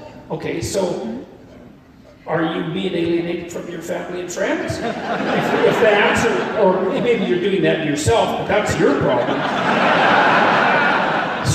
So if you're speaking about, you know, paying attention to what I've been saying, I haven't told you to alienate yourself from your family and friends. I told you to get your bloody act together so that you're good for your family and your friends. That's like the opposite of a cult.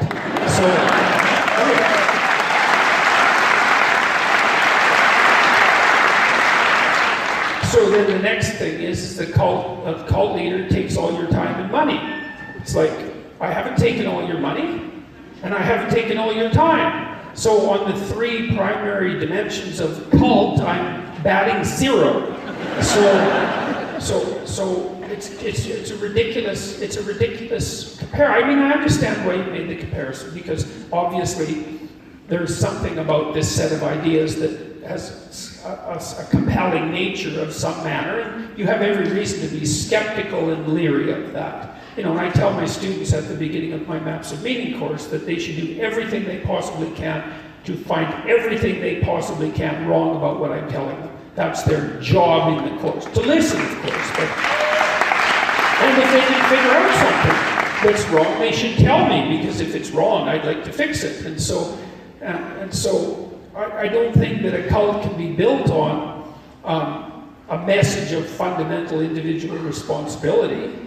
I think that's an anti-cult phenomenon, right? You think it's a cult of individuals. It's like, well, I don't think so. So it's good that you're skeptical, and it's good that you're asking that question, but the cult comparison isn't a good one, because, well, for the reasons I just said, the question then is, well, is there reason to be skeptical of the ideas that I'm putting forth? And I would say, well, of course there is. You should be skeptical of ideas. But I would also say you should give some consideration to the fact that these aren't precisely my ideas. You know, what I've been trying to do is aggregate a set of great ideas that have been, they've been handed down historically. Some of them have been discovered scientifically, and to try to present those in a compelling form, to put old wine in new bottles, let's say. And of course you want to be skeptical about that and watchful, but that doesn't mean that it's a cult, and it doesn't mean necessarily that there's any intrinsic danger. Now, I guess the other thing you want to figure out is, they say, by their fruits you shall know them. That's the statement in the New Testament. It's like, if you've been listening to these lectures and you've been putting the principles into practice, you've been developing a vision for your own life and taking more responsibility and trying to tell the truth, what's the consequence of that? Like, and people talk to me all the time. They say, well, things are better for me. It's like, well, good. If they're better for you, maybe they're better for you and your family, or they're better for you and the people you have intimate relationships with. It's like, that's good. That's a good diagnostic indicator. If you try out the ideas and they make things better, then, well, that seems to be a good piece of evidence. So that's what I would watch for. And you can make up your own mind. Stay skeptical while you're doing it. So, okay. Why does your message mainly resonate with white people? There's no evidence for that. So it's not a question that can be answered properly. In fact, I think it's probably a question that's not posed properly. What's your evidence that it does? To question like that, which is actually a kind of accusation in shorthand, it's like you need evidence. It's like, what's your evidence for that? So you don't have any evidence, then, and what do you mean mainly, exactly? Because we're going to be exact about this. It's like, there's probably a black person out here. It's like, what are you going to do about that person? So, no, that's not a good question.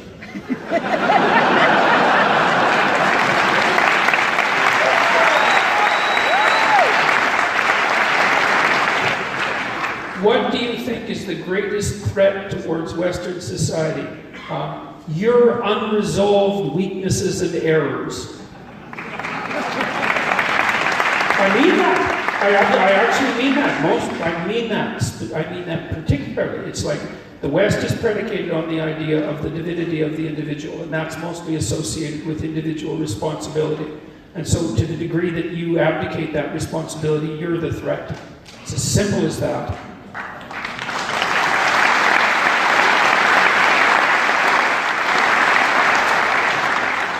Is the carnivore diet sustainable long term? No. I suspect that sometime in the next 50 years I'm going to die.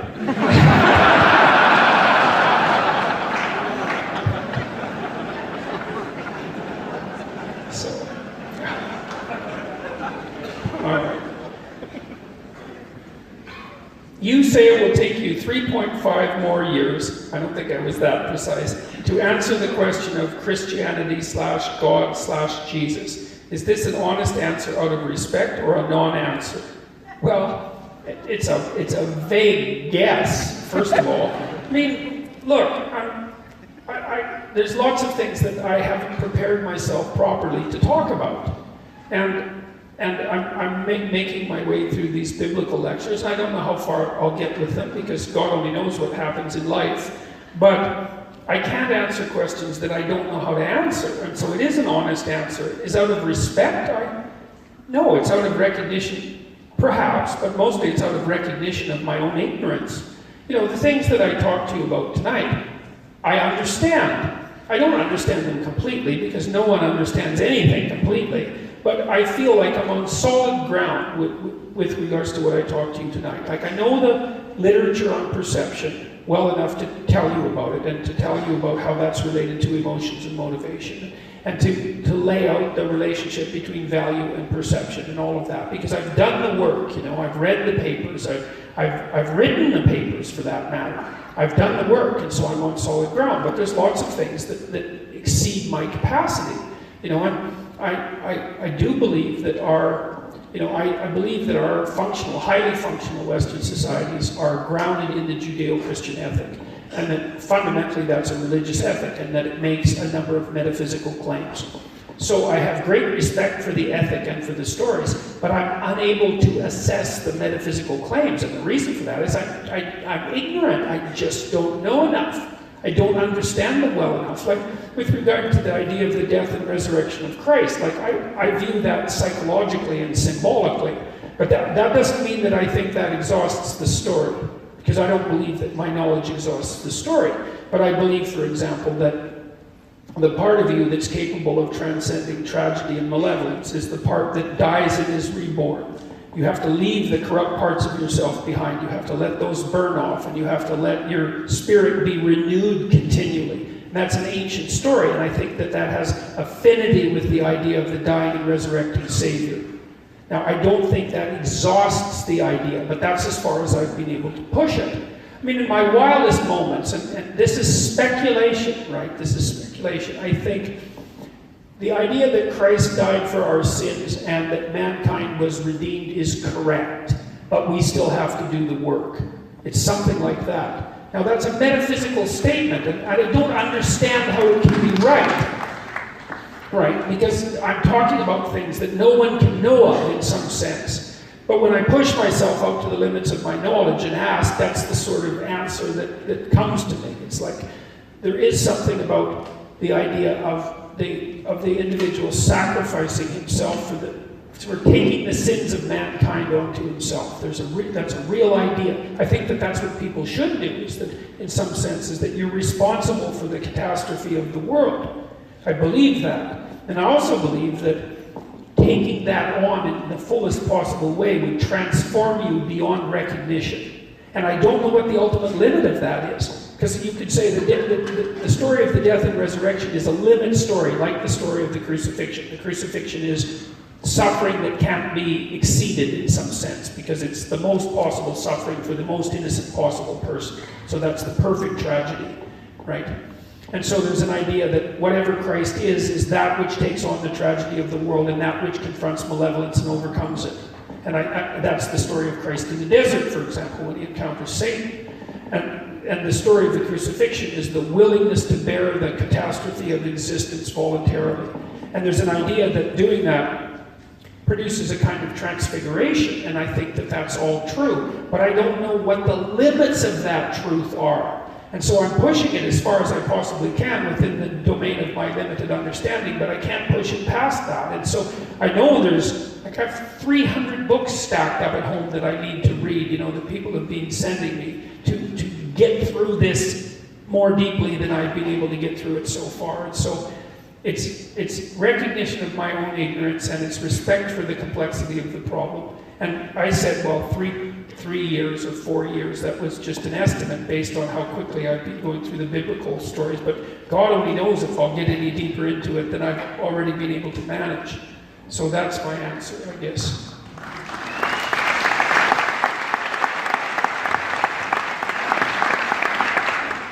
Cognitive behavioral therapy seems to be the most widely implemented theoretical orientation in modern practice, in clinical practice. What's your primary modality in therapy with clients?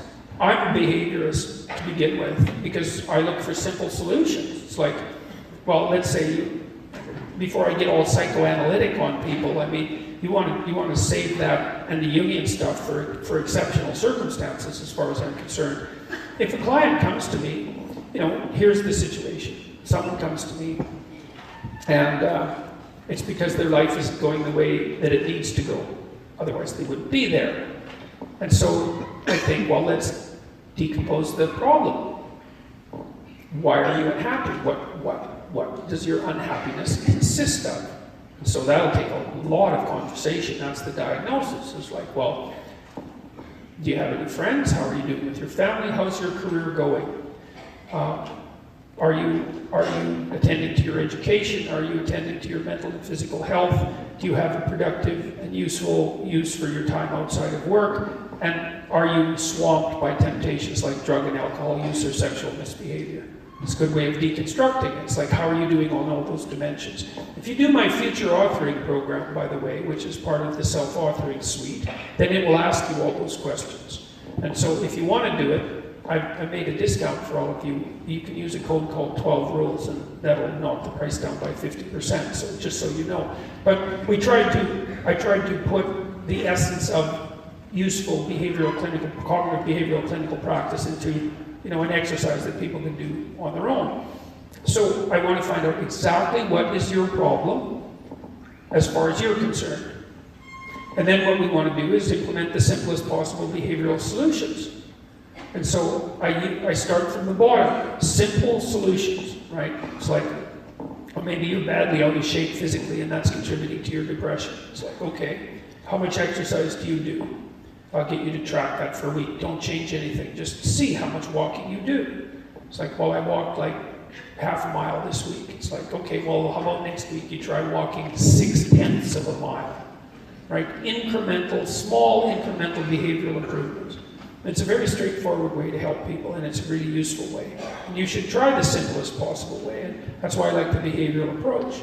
Now, I have clients, usually the ones who are creative, who also benefit tremendously from a more Jungian approach, a more symbolic approach. They're often people who dream a tremendous amount and who are creative in their essence. And I use that when it seems appropriate and necessary, but that's rarer. So this is very noisy, this thing. So, like me, I guess. So, let's see. Now this will be the last one, because I have to stop at some point. Do you have any advice for a student studying psychology? Yes. Go to my website. There's a reading list there of the best books that I've found in my studies as a psychologist. There's about 20 of them. Go read those books, and that'll put you head and shoulders ahead.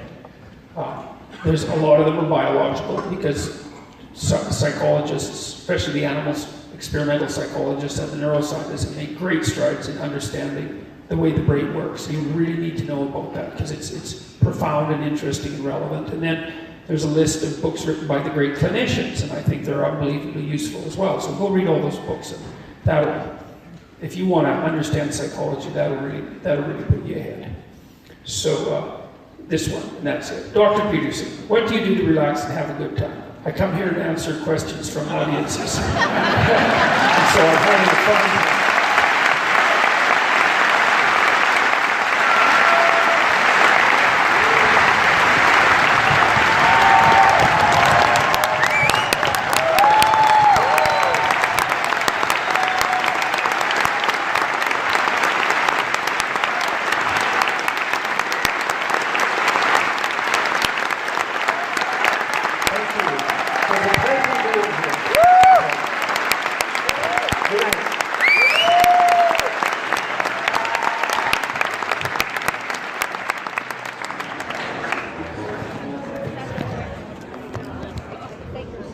Oh, it's my pleasure.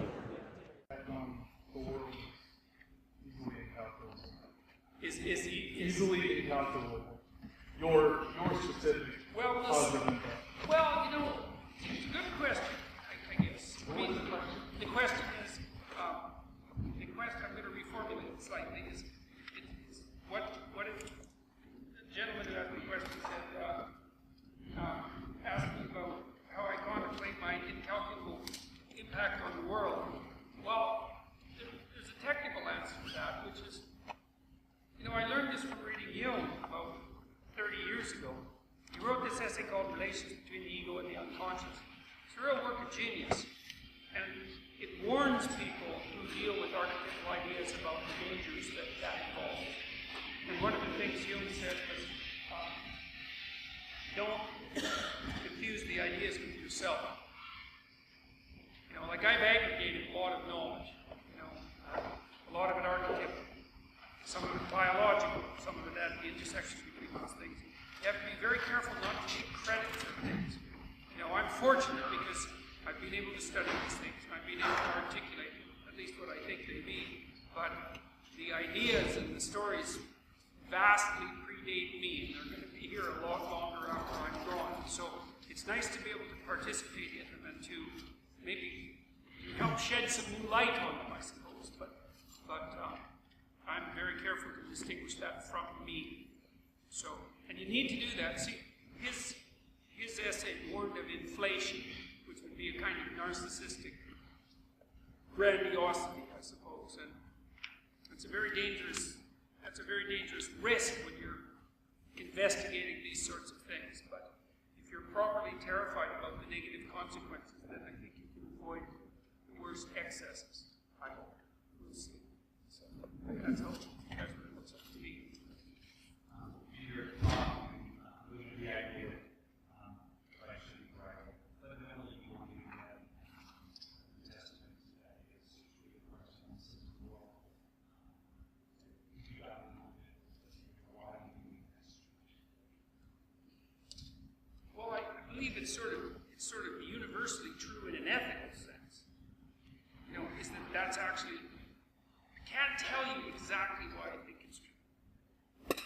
I think that, I was trying to outline that a bit today. Life is an intolerable burden in some ways. You know, because it's beyond us, right? It kills us.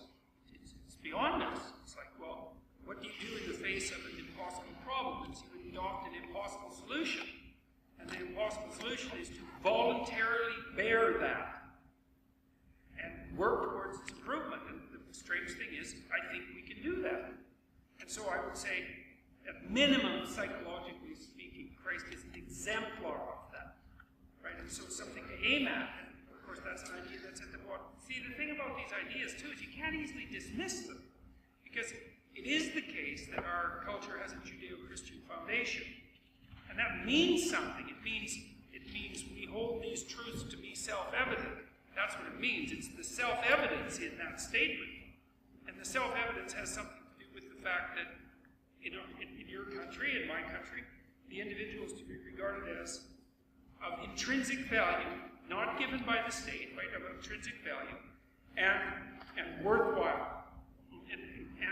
And of what would you say, of a fundamental responsibility, because the weight of the state falls on your shoulders. Is that true or not? Our culture is founded on it. Seems to be doing pretty well. So that's something. We can't just dispense with those ideas like they're nothing. There's something to it. So, well, for me, I don't feel that that's my place. In fact, I think it would be damaging if I did that. You know, I'm going to push myself up to the limits of what I know, and then hopefully I'll be silent after that. And if I learn some more, so that I actually know it, well, then maybe I can talk about it. But until then, I try not to talk about it. Well, I believe it's possible for the study that we would actually arrive at Oh, not the answer. I think, well, what I found with these stories is the deeper you dig, the deeper they go. There's no bottom. You know, and who God only knows how complicated things really are. They're complicated. So where do you stop to feel satisfied? Is there satisfaction in this life, or is it just a lifelong? Well, there's satisfaction in the quest. You know, and I think that's the right answer. There's satisfaction in the quest. It's the right answer. You know, it's something like that. So you don't want to run out of things to do anyways. So That was one thing on there. Very impressed with your ability to articulate and willingness to say, acknowledge the part and take you there.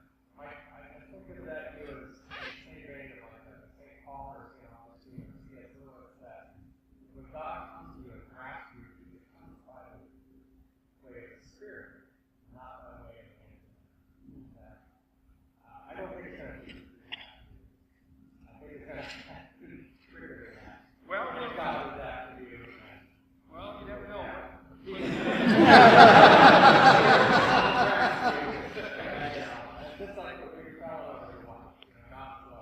Well, we'll see. We'll see what happens. I mean, I'm open to whatever possibilities manifest themselves. I suppose. I mean, it's certainly been extraordinarily gratifying to go around from city to city doing these talks. They're insanely positive, and so that's a lovely thing. And somebody asked tonight about a cult, and about the dangers of that. Well, that's a fair question, but I can tell you what I experienced, and some of that happened tonight, is that wherever I go now, I meet people. They're invariably insanely polite. Come and talk to me. They're happy to see me. They usually have a touching story to tell me. If they don't just want a picture or something like that, they usually they tell me something about the state their life was in, a disordered state of one form or another, and sometimes severely disordered. I had a kid tell me the other day. It was so cool. I talked to him for 10 seconds. He said, "A year and a half ago, I just got out of jail and I was homeless. And now I'm married, I have a child, and I just bought my own apartment." He said it was because he was watching my lectures. That's a good thing. And so, the reason I brought that up is because you were talking about love. What's extraordinarily gratifying about all of this is that there's plenty of that to be had. So it seems like it's going quite well, and we'll see how that continues. My more sensible part is expecting catastrophe, because it just seems too crazy to be sustainable. But so far so good. So we'll see.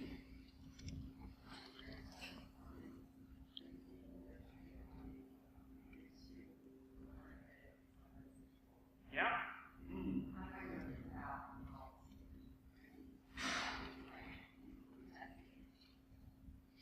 Well, yeah.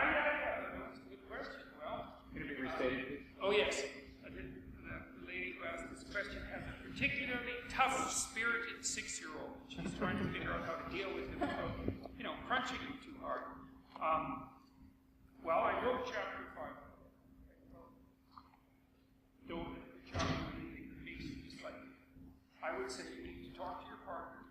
You need to get your disciplinary strategy straight. You need to decide where your limit is. And you have to be honest about that. It's probably, from what you told me, my suspicions is you're probably allowing yourself to be pushed a little farther than your limit. Try a week where you don't let him do anything that pushes you past your limits. Stop fighting and see what happens. My suspicions are he'll like you better at the end of the week, and you'll like him better too. But you have to have a discussion about that, right? That can be real war. Really, it can be outright war. You don't want it to be more brutal than it has to be. But you're the adult. There's two of you together. You should be able to put up a united front, and it would be good for him to find out exactly where the limits are. If he's a pushy character, what that means in part is he can be really well socialized. Because a kid like that wants to know where the line is. Like a kid that isn't as tough-minded, the line can be this thick and vague. For a kid like that, it's no. He wants to know exactly where the line is. And the advantage to that is that if you can show him exactly where the line is and carve his behavior, he can become unbelievably sophisticated socially.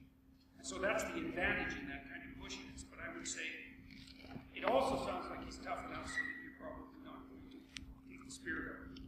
My suspicions are he'll like you better. My son was like that. He's tough as a boot, right from day one.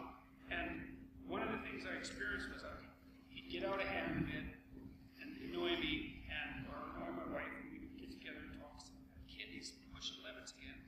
Okay, for the next 3 days, he gets away with nothing. Every time, he liked this better.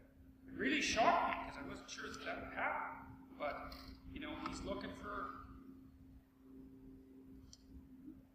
a solid word, making it more secure. Paradoxically so. Courage. He won't, by being reasonable in your disciplinary strategies and firm, he will do him no harm, even though there might be a lot of sparks and light around. But that's also part of the testing. So, you bet. Good luck with it.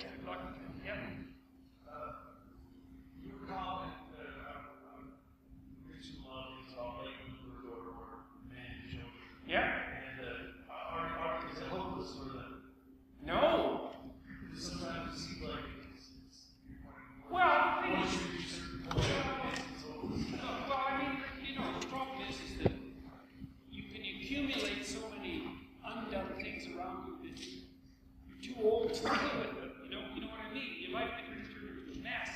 Most people aren't in that situation. I have had the odd client who was tangled up so deeply that they couldn't get up. Because we fix one thing and 3 other things would break. And we fix one of them and they were in the nest of the hybrids. Cut off one head, 7 more. And there was a couple of people that it was just too much. Couldn't be done. But most of the time, and this is why I like the story of Abraham, for example, the Old Testament story. I mean, Abraham is leaving by the time he leaves home. You know, it's way too late for him to be doing what he's doing, but he does it anyways. You know, there's a good Christian idea, I suppose, that is unique to Christianity, that, you know, you can be redeemed at any point. You might have to pay a price for it. That's the other thing, you know, because you have to atone for what you've done and not done. And if there's a lot of that, it makes the atoning hard. That doesn't mean it's impossible. So when I've seen people take pretty big steps pretty late in their life, better late than never, that's for sure. So, yeah.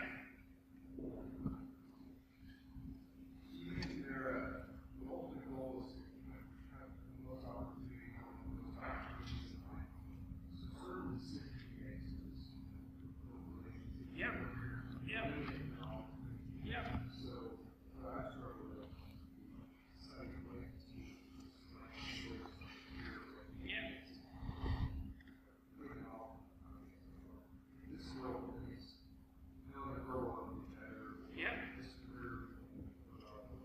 It's a good question.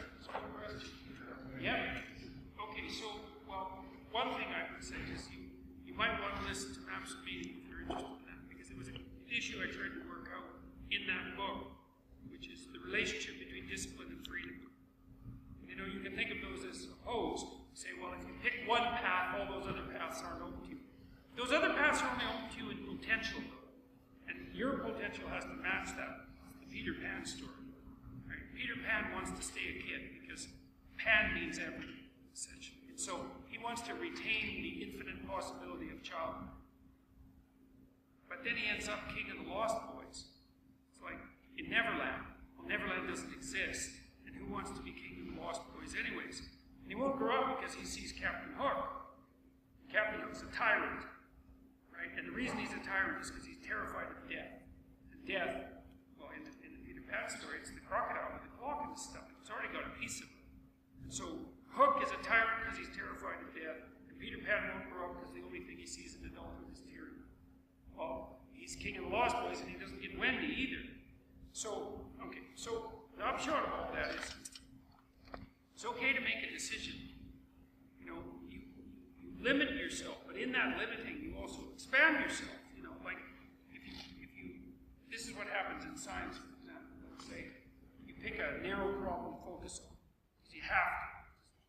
You can't focus on all the problems. You can pick one small problem, and when you start to work on that problem, it expands. You get disciplined, and it expands. And so you pick some constraints. Be constraints of relationship, they be constraints of career, and you accept those and discipline yourself. And the consequence of that is that that expands out. It's like you have to pass through a bottleneck. So, your potential as a child, you discipline that. It's a real system of constraint. It's a sacrifice as well. It's a sacrifice of all those other potentials. But the payoff is you discipline yourself and you start to expand out. So, the way that I deal with that usually in my clinical practice is implement the best plan you have. You say, well, I'm going to wait around for better plans. That's not a good plan, because you're not informing yourself while you're waiting around. So if you implement a plan and it's not a perfect plan, at least you know why it's wrong then. Specifically, not vaguely, you know exactly why it's wrong. Then you can fix the damn plan. So I would say, you lose a lot less by sacrificing than you think, and you gain a lot more. That's what it looks like to me. Move forward, man. That's right. Well, life's short. Move forward. That's the call to adventure in the Abrahamic stories. It's like, you know, constantly what happens to those people is God calls them to move forward. They do it. It's a bloody catastrophe, you know, but it's better than staying where you are. Right, exactly. Yeah. My action is I feel like I had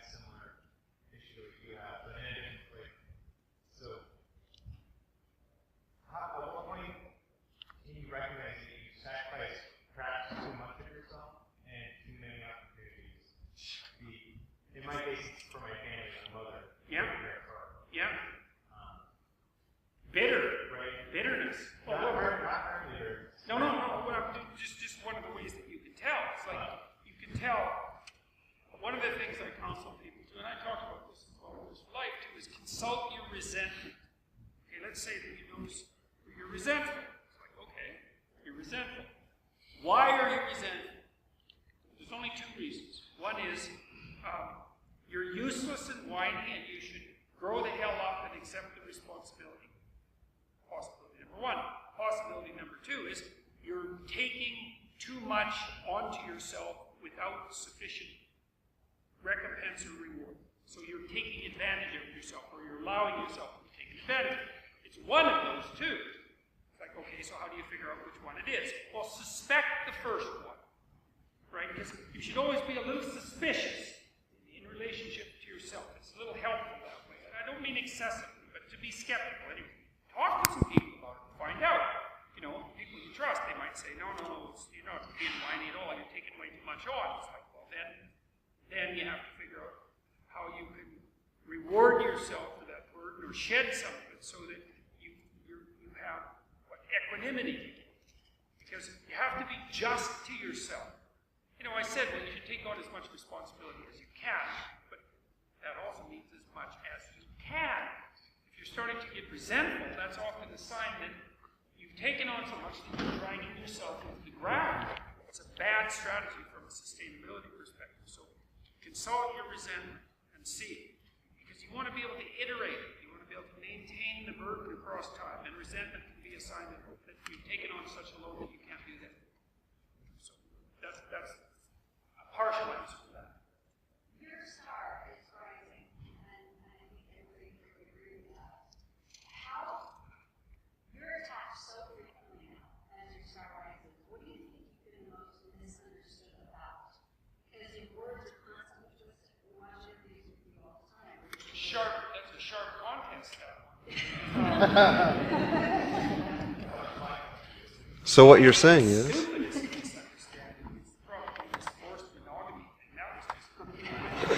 That was so dumb.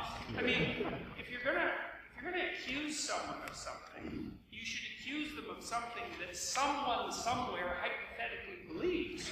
And there isn't anyone who believes that the state should intervene and distribute women among useless men. No one has ever proposed that as a solution to anything, except maybe some ISIS recruiters. And so that was the most preposterous example. No, she hasn't. Well, I'm going back to the UK. It was a month, I think, now. Yeah, it's a month. And, you know, people have got in touch with the Penguin publishers, all sorts of different media people, because I do a lot of media there. But, no, I've never heard from Channel 4 again. But I did reach out to her after that. Well, after the first week, I wrote her and I said, through an intermediary, I said, look, why don't we actually do this again, see if we can actually have a conversation. She said, well, I think I'll wait till it dies down, you know, till the trouble dies down. And maybe it hasn't died down yet. It was a funny situation because, you know, I figured what would happen in that interview is that they would, because it was half an hour long, they'd chop it out into like 5 minutes and make it look as bad as they possibly could, like NBC did. NBC did the worst job of anyone so far. That was mind-boggling. It wasn't even so much that it was malicious, although it was unbelievably malicious. It was so amateurish. I thought, what the hell's wrong with you guys? Not only are you being malicious, but you're being stupid. That's a really bad combination. Because they put up the edited version, and then they put up the actual video. And so then people on YouTube just said, well, here's how they hacked it. And I thought, I expected more from them, you know. And but anyways, I haven't heard back from Newman, and I don't really expect to. So I think it's the enforced monogamy. That's just being so dumb.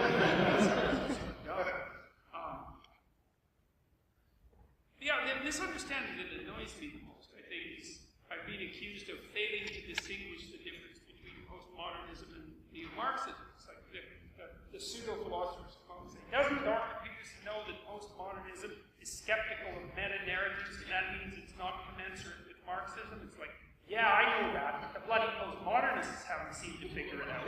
So that's the most annoying one. It's like they're accusing me of ignorance on a philosophical topic when the actual situation is that despite the fact that those doctrines are not commensurate, they're juxtaposed constantly. It's like, that's not my misunderstanding, that's the confusion of the people in academia, so that's the most annoying thing. So, it's not that. So. Did you ever attend church with Dyson?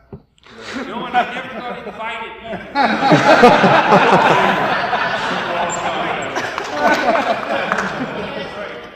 So, well, you know, the thing is that it's unbelievably unwarranted, because he knew nothing about me, so it was just casual shooting off his mouth.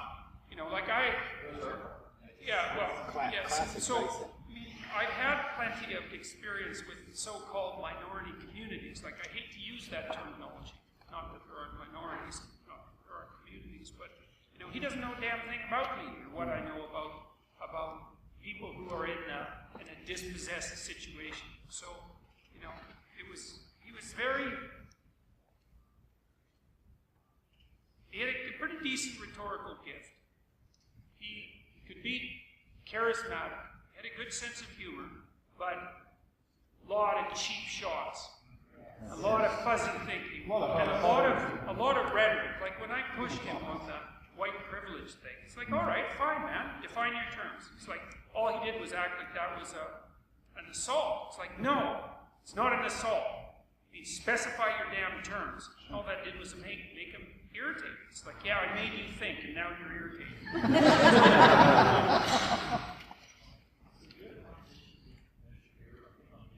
Yeah.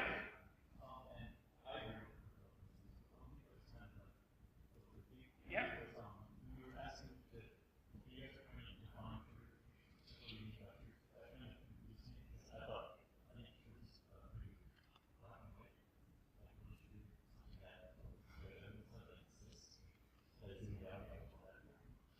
Yeah, the problem with that is that there's a lot of terms in there that need to be defined. What reality is by no means obvious. People have been arguing about that for, like, technically for, 5,000 years. And so, and there's all sorts of schools of philosophy that dispute, and not only philosophy, but physics as well, that are embroiled in unbelievably deep disputes about exactly what constitutes reality. It's very, very, very complicated. And it's not a matter of obscuring the truth. It's that, well, there's a truth that's associated with how you act. There's a truth that's associated with what the world is made of. Those two truths also have a very difficult time coexisting. No one knows how to bridge that gap. That's the gap between what you want to do and what is. It's the famous gap that was identified by Hume. These are very, very complicated problems. And if they seem self-evident, the only reason they seem self-evident is because you've adopted one particular philosophical perspective, and that's the one you know, and it seems self-evident. There's like 30 of them, and they fight like mad. So,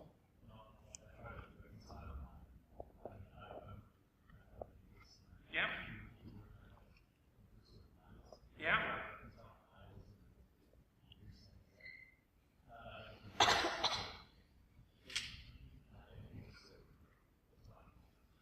Well, so you said that when you deconverted that you went through a period of nihilism. Part of the reason for that is that like a materialist atheism doesn't produce an ethic. That's a real problem. That's because there aren't things about materialism. There's lots of things about materialism that are true. You can tell that by the technological power that it grants you if you have a materialist outlook. But the downside of materialism, and there's technical reasons for this, is it doesn't produce an ethic. So it doesn't provide you with a way of guiding yourself in the world. That's actually a huge problem because you actually need a way of guiding yourself. So this is part of the problem that I have with Sam Harris, for example. Is he tries to conjure an ethic out of his materialistic atheism. It's like, well, good luck with that. It's not obvious how to do that. And that doesn't make me a critic of materialism. I'm a scientist. I know the utility of the materialistic viewpoint, and I'm very much appreciative of the technology that is produced. But bridging that gap to an ethic, that's a big problem. And it's partly the reason that it's a problem is because science chases ethics out of the argument, technically. Because what you're supposed to do if you're a scientist is to get rid of the value judgments. Well, that's not because they don't exist. It's because they interfere with your description of that which lies beyond value judgments. But they're still the domain of value to contend with. The scientists can't contend with it. They say, well, it doesn't exist. It's like, no, that's wrong. It's seriously, seriously wrong. It even exists as an empirical phenomenon. We live in a universe of value. We're neurologically adapted to a world of value. So there's serious flaws in that. There's serious flaws in that line of reasoning. And it's hard on people because if you're purely materialistic in your outlook and you don't have an ethos, you fall into nihilism. And I would say that's actually proof that there's something wrong with the theory. If the theory makes you hopeless and devoid of purpose and what lays you bare to the suffering of life with no recourse, then there's something wrong with the theory. At least that's a possibility. And that's what it looks like to me. It's like, this is something else that people have gone after me about with regards to my conversation with Harris.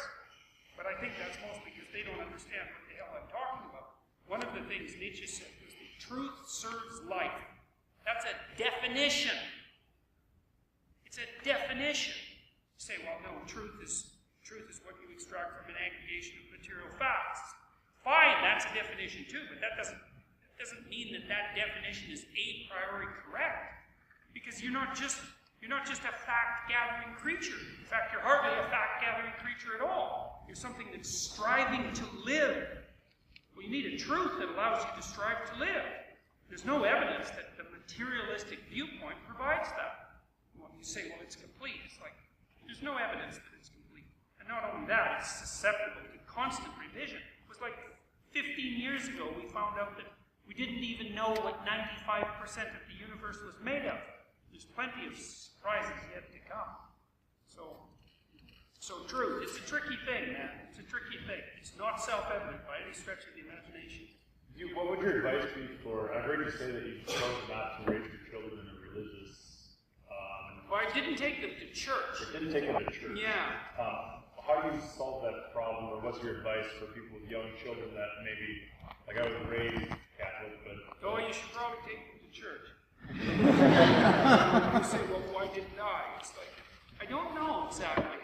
I'd be trying to puzzle it out. I had a friend, this John Compassion that I mentioned, he likes the liturgical ceremonies, you know, and he had me go to one in Seattle, and I had the same reaction to it that I've always had, which was I can hardly wait till this is over so I can get out of there. I think what it was, it doesn't always happen to me, but I think what it is maybe is that I really wasn't a fan of school. I had plenty of it in the years that I was there. And I think that sitting in that context brings that up for me. I was so bored in school that I wanted to gnaw off my fingers. Like I was seriously bored. And I've had enough of that.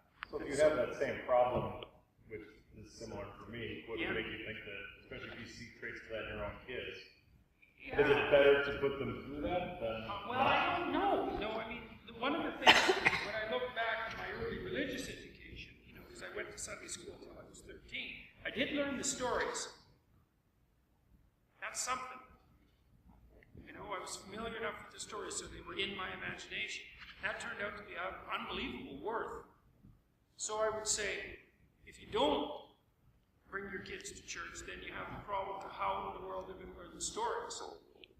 Because church has done a pretty good job of preserving and transmitting those stories. And I think the stories are necessary and useful.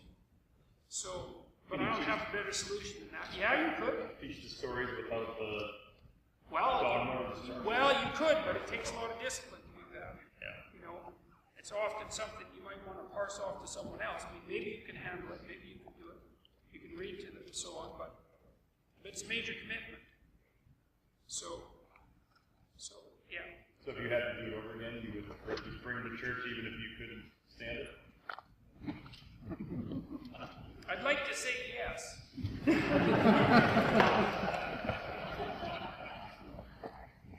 You know, they learn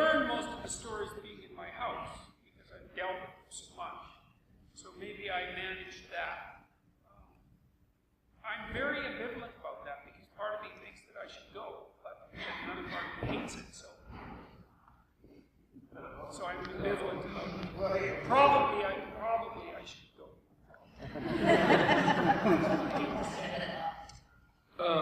You've said that you consider an individual to be a collection of semi-independent motivations.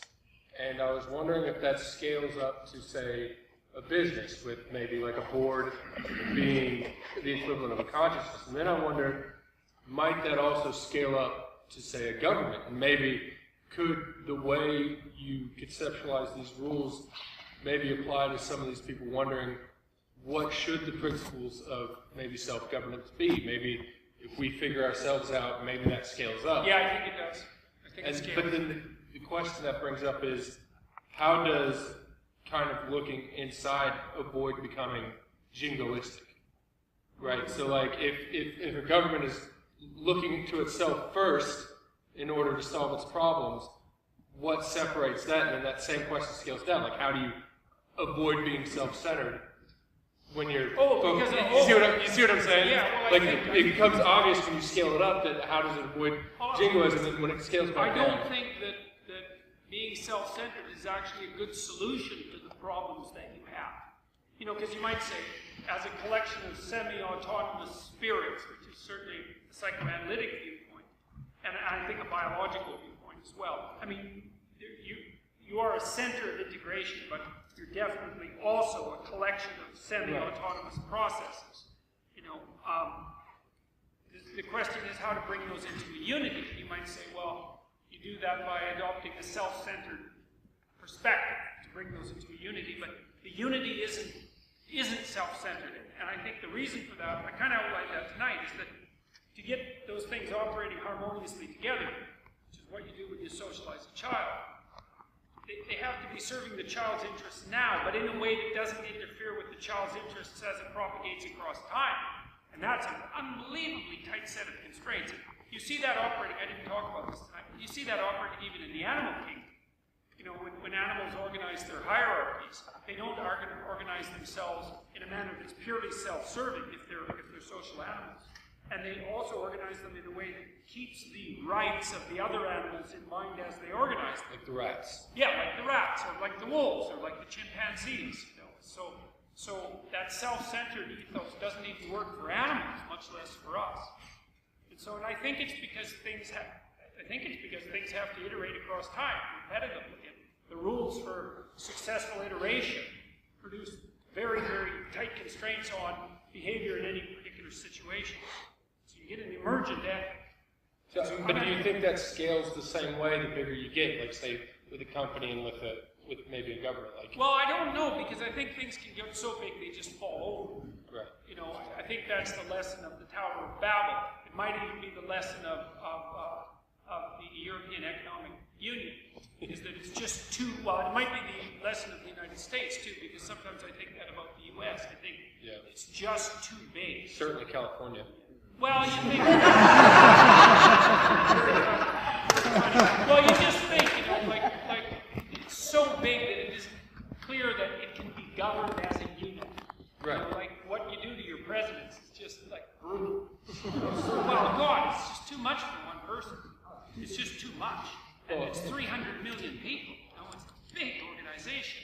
But luckily it's parceled out. Your states have a lot of autonomy. The cities have a lot of autonomy. That's part of the way of addressing that problem, is to make the units more autonomous. Do you have a question? Me? No. Oh, sorry. Me? No, one more. Sorry. There are no questions in this line. Yes. Well, I have really been enjoying the way that Paul Bagley's taking apart every one of your lecture things. In a good way. In a good way. I mean, 5 or 6 hours on your Easter message, which is just unbelievable from a person who's deep, gone both ways, the fundamentalist, the atheist, and now you're bringing me back to the Lord at this point. No. No, it's a good thing, because I was seeing that nihilism, I was seeing that selfishness and stuff, and he has really brought some really true light into a lot of the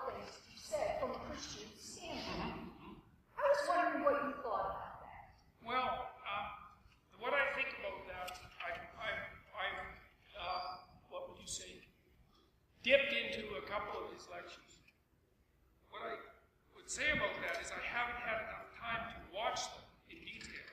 You know, what I saw, I thought was good. In fact, I think I talked to him as a... Yes, you did. You have talked to him before we talked. Yeah, okay. Did we record it? Do you remember? Was it recorded and put out? Yes, it was recorded and it was, yes. Okay. Well, so I would say more power to him. You know, I can't give you any detailed responses to his responses because I don't know what he said well enough to manage that. And you know, my videos are propagating around on YouTube like mad. I can't keep track. There's about 4,000 clips a week being generated. So I'm glad that you found what he's doing helpful. It is. It's helpful from the standpoint of somebody who is trying to make sense of the way Christianity is being presented today, because there's a lot of friction in that. Yes. There's always going to be that friction dynamic, because it's just the way it is. Yeah. But it'd be nice if we could make sense of it. Well, I don't think we ever will, but you know, it's fun trying. Yeah. So, like I said, some more power to him. Okay, I'm sorry, we got time for one more. Okay. But we already went way over, so you guys got to keep both. Okay. Yep. Please regarding Sam Harris. Yeah. So first, just to preface, so thankful for all the work you guys are doing. Not only you, and as you said before, like you're just kind of aggregating and illuminating these things. So the one gentleman asked, hey, this is amazing what you're doing. It's true. But it's also kind of an indicator, I think, other folks can hopefully will arise as well because of one of the issues, and they are, and it seems like they are, and it seems like there's this a really special time right now where everybody is kind of here with Ruben and Rogan and Shapiro and Peterson and all this kind of stuff. The one thing, it's kind of, I would say kind of a critique, so, and if I come across too harsh, It's okay. I'm very Fire away, man. yeah, it's all good. So the one thing I would say is, I find, and I'm sure you picked up on this, you were on Bill Maher's show. Bill, Sam, a lot of the folks in that kind of have that similar kind of maybe atheist way of thinking. Yeah. They have a real chip on their shoulder about religion. Yeah. Right? So that's fine. To each their own. And hopefully someday that'll snap out. What I've noticed in some of the lectures is, and you said it a little bit here earlier, but not with kind of the tone, let's say. Yeah. Sometimes it comes across, and dude, I know you're getting lectures and all this and stuff all over the place, but my concern is that it's such an interesting and awesome time that, like, there's a bridge between the right and the left, and a lot of these interesting things, and a lot of rediscovery because there's such a polarization of shared values. Yeah. And my concern So I'm is, hoping that happens with Sam, because there's certainly things that we share in common. Exactly. But like, if some of the folks have probably watched, like, he was on Dave Rubin last couple days, and everything like that. And I noticed what I'm concerned about, man, and you can't control him, but you can control yourself as. Well, you'd hope so. Well, yeah, it's the best we can, we're all human beings, right?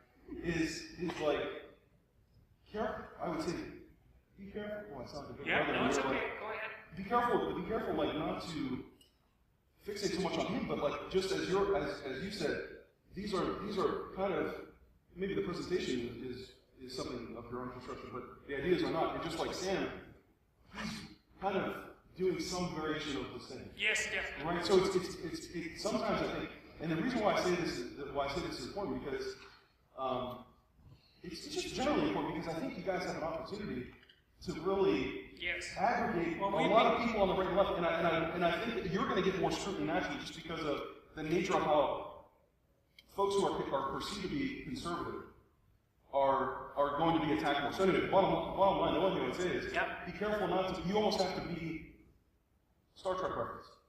Before routing any powered weapons, route every possible piece of energy shields first. Yes. You know what I'm saying? And stay on that thing because sometimes, man, I see you get so passionate. You're like, man, Sam, he believes this up. People don't realize. A lot of times, left-wing people that aren't as discerning, or maybe, but this is that time where let him make a mistake. And try. And I'm not saying throw stones at him. I'm saying be that example to him of like, hey, man, we can do this without throwing. Yeah, well, we've been communicating, you know, and we're hoping that we won't have an argument, and neither of us will try to win, and we can have a productive conversation. I think that's the way I would say it, not try to win. Yes, right? exactly. That's the absolute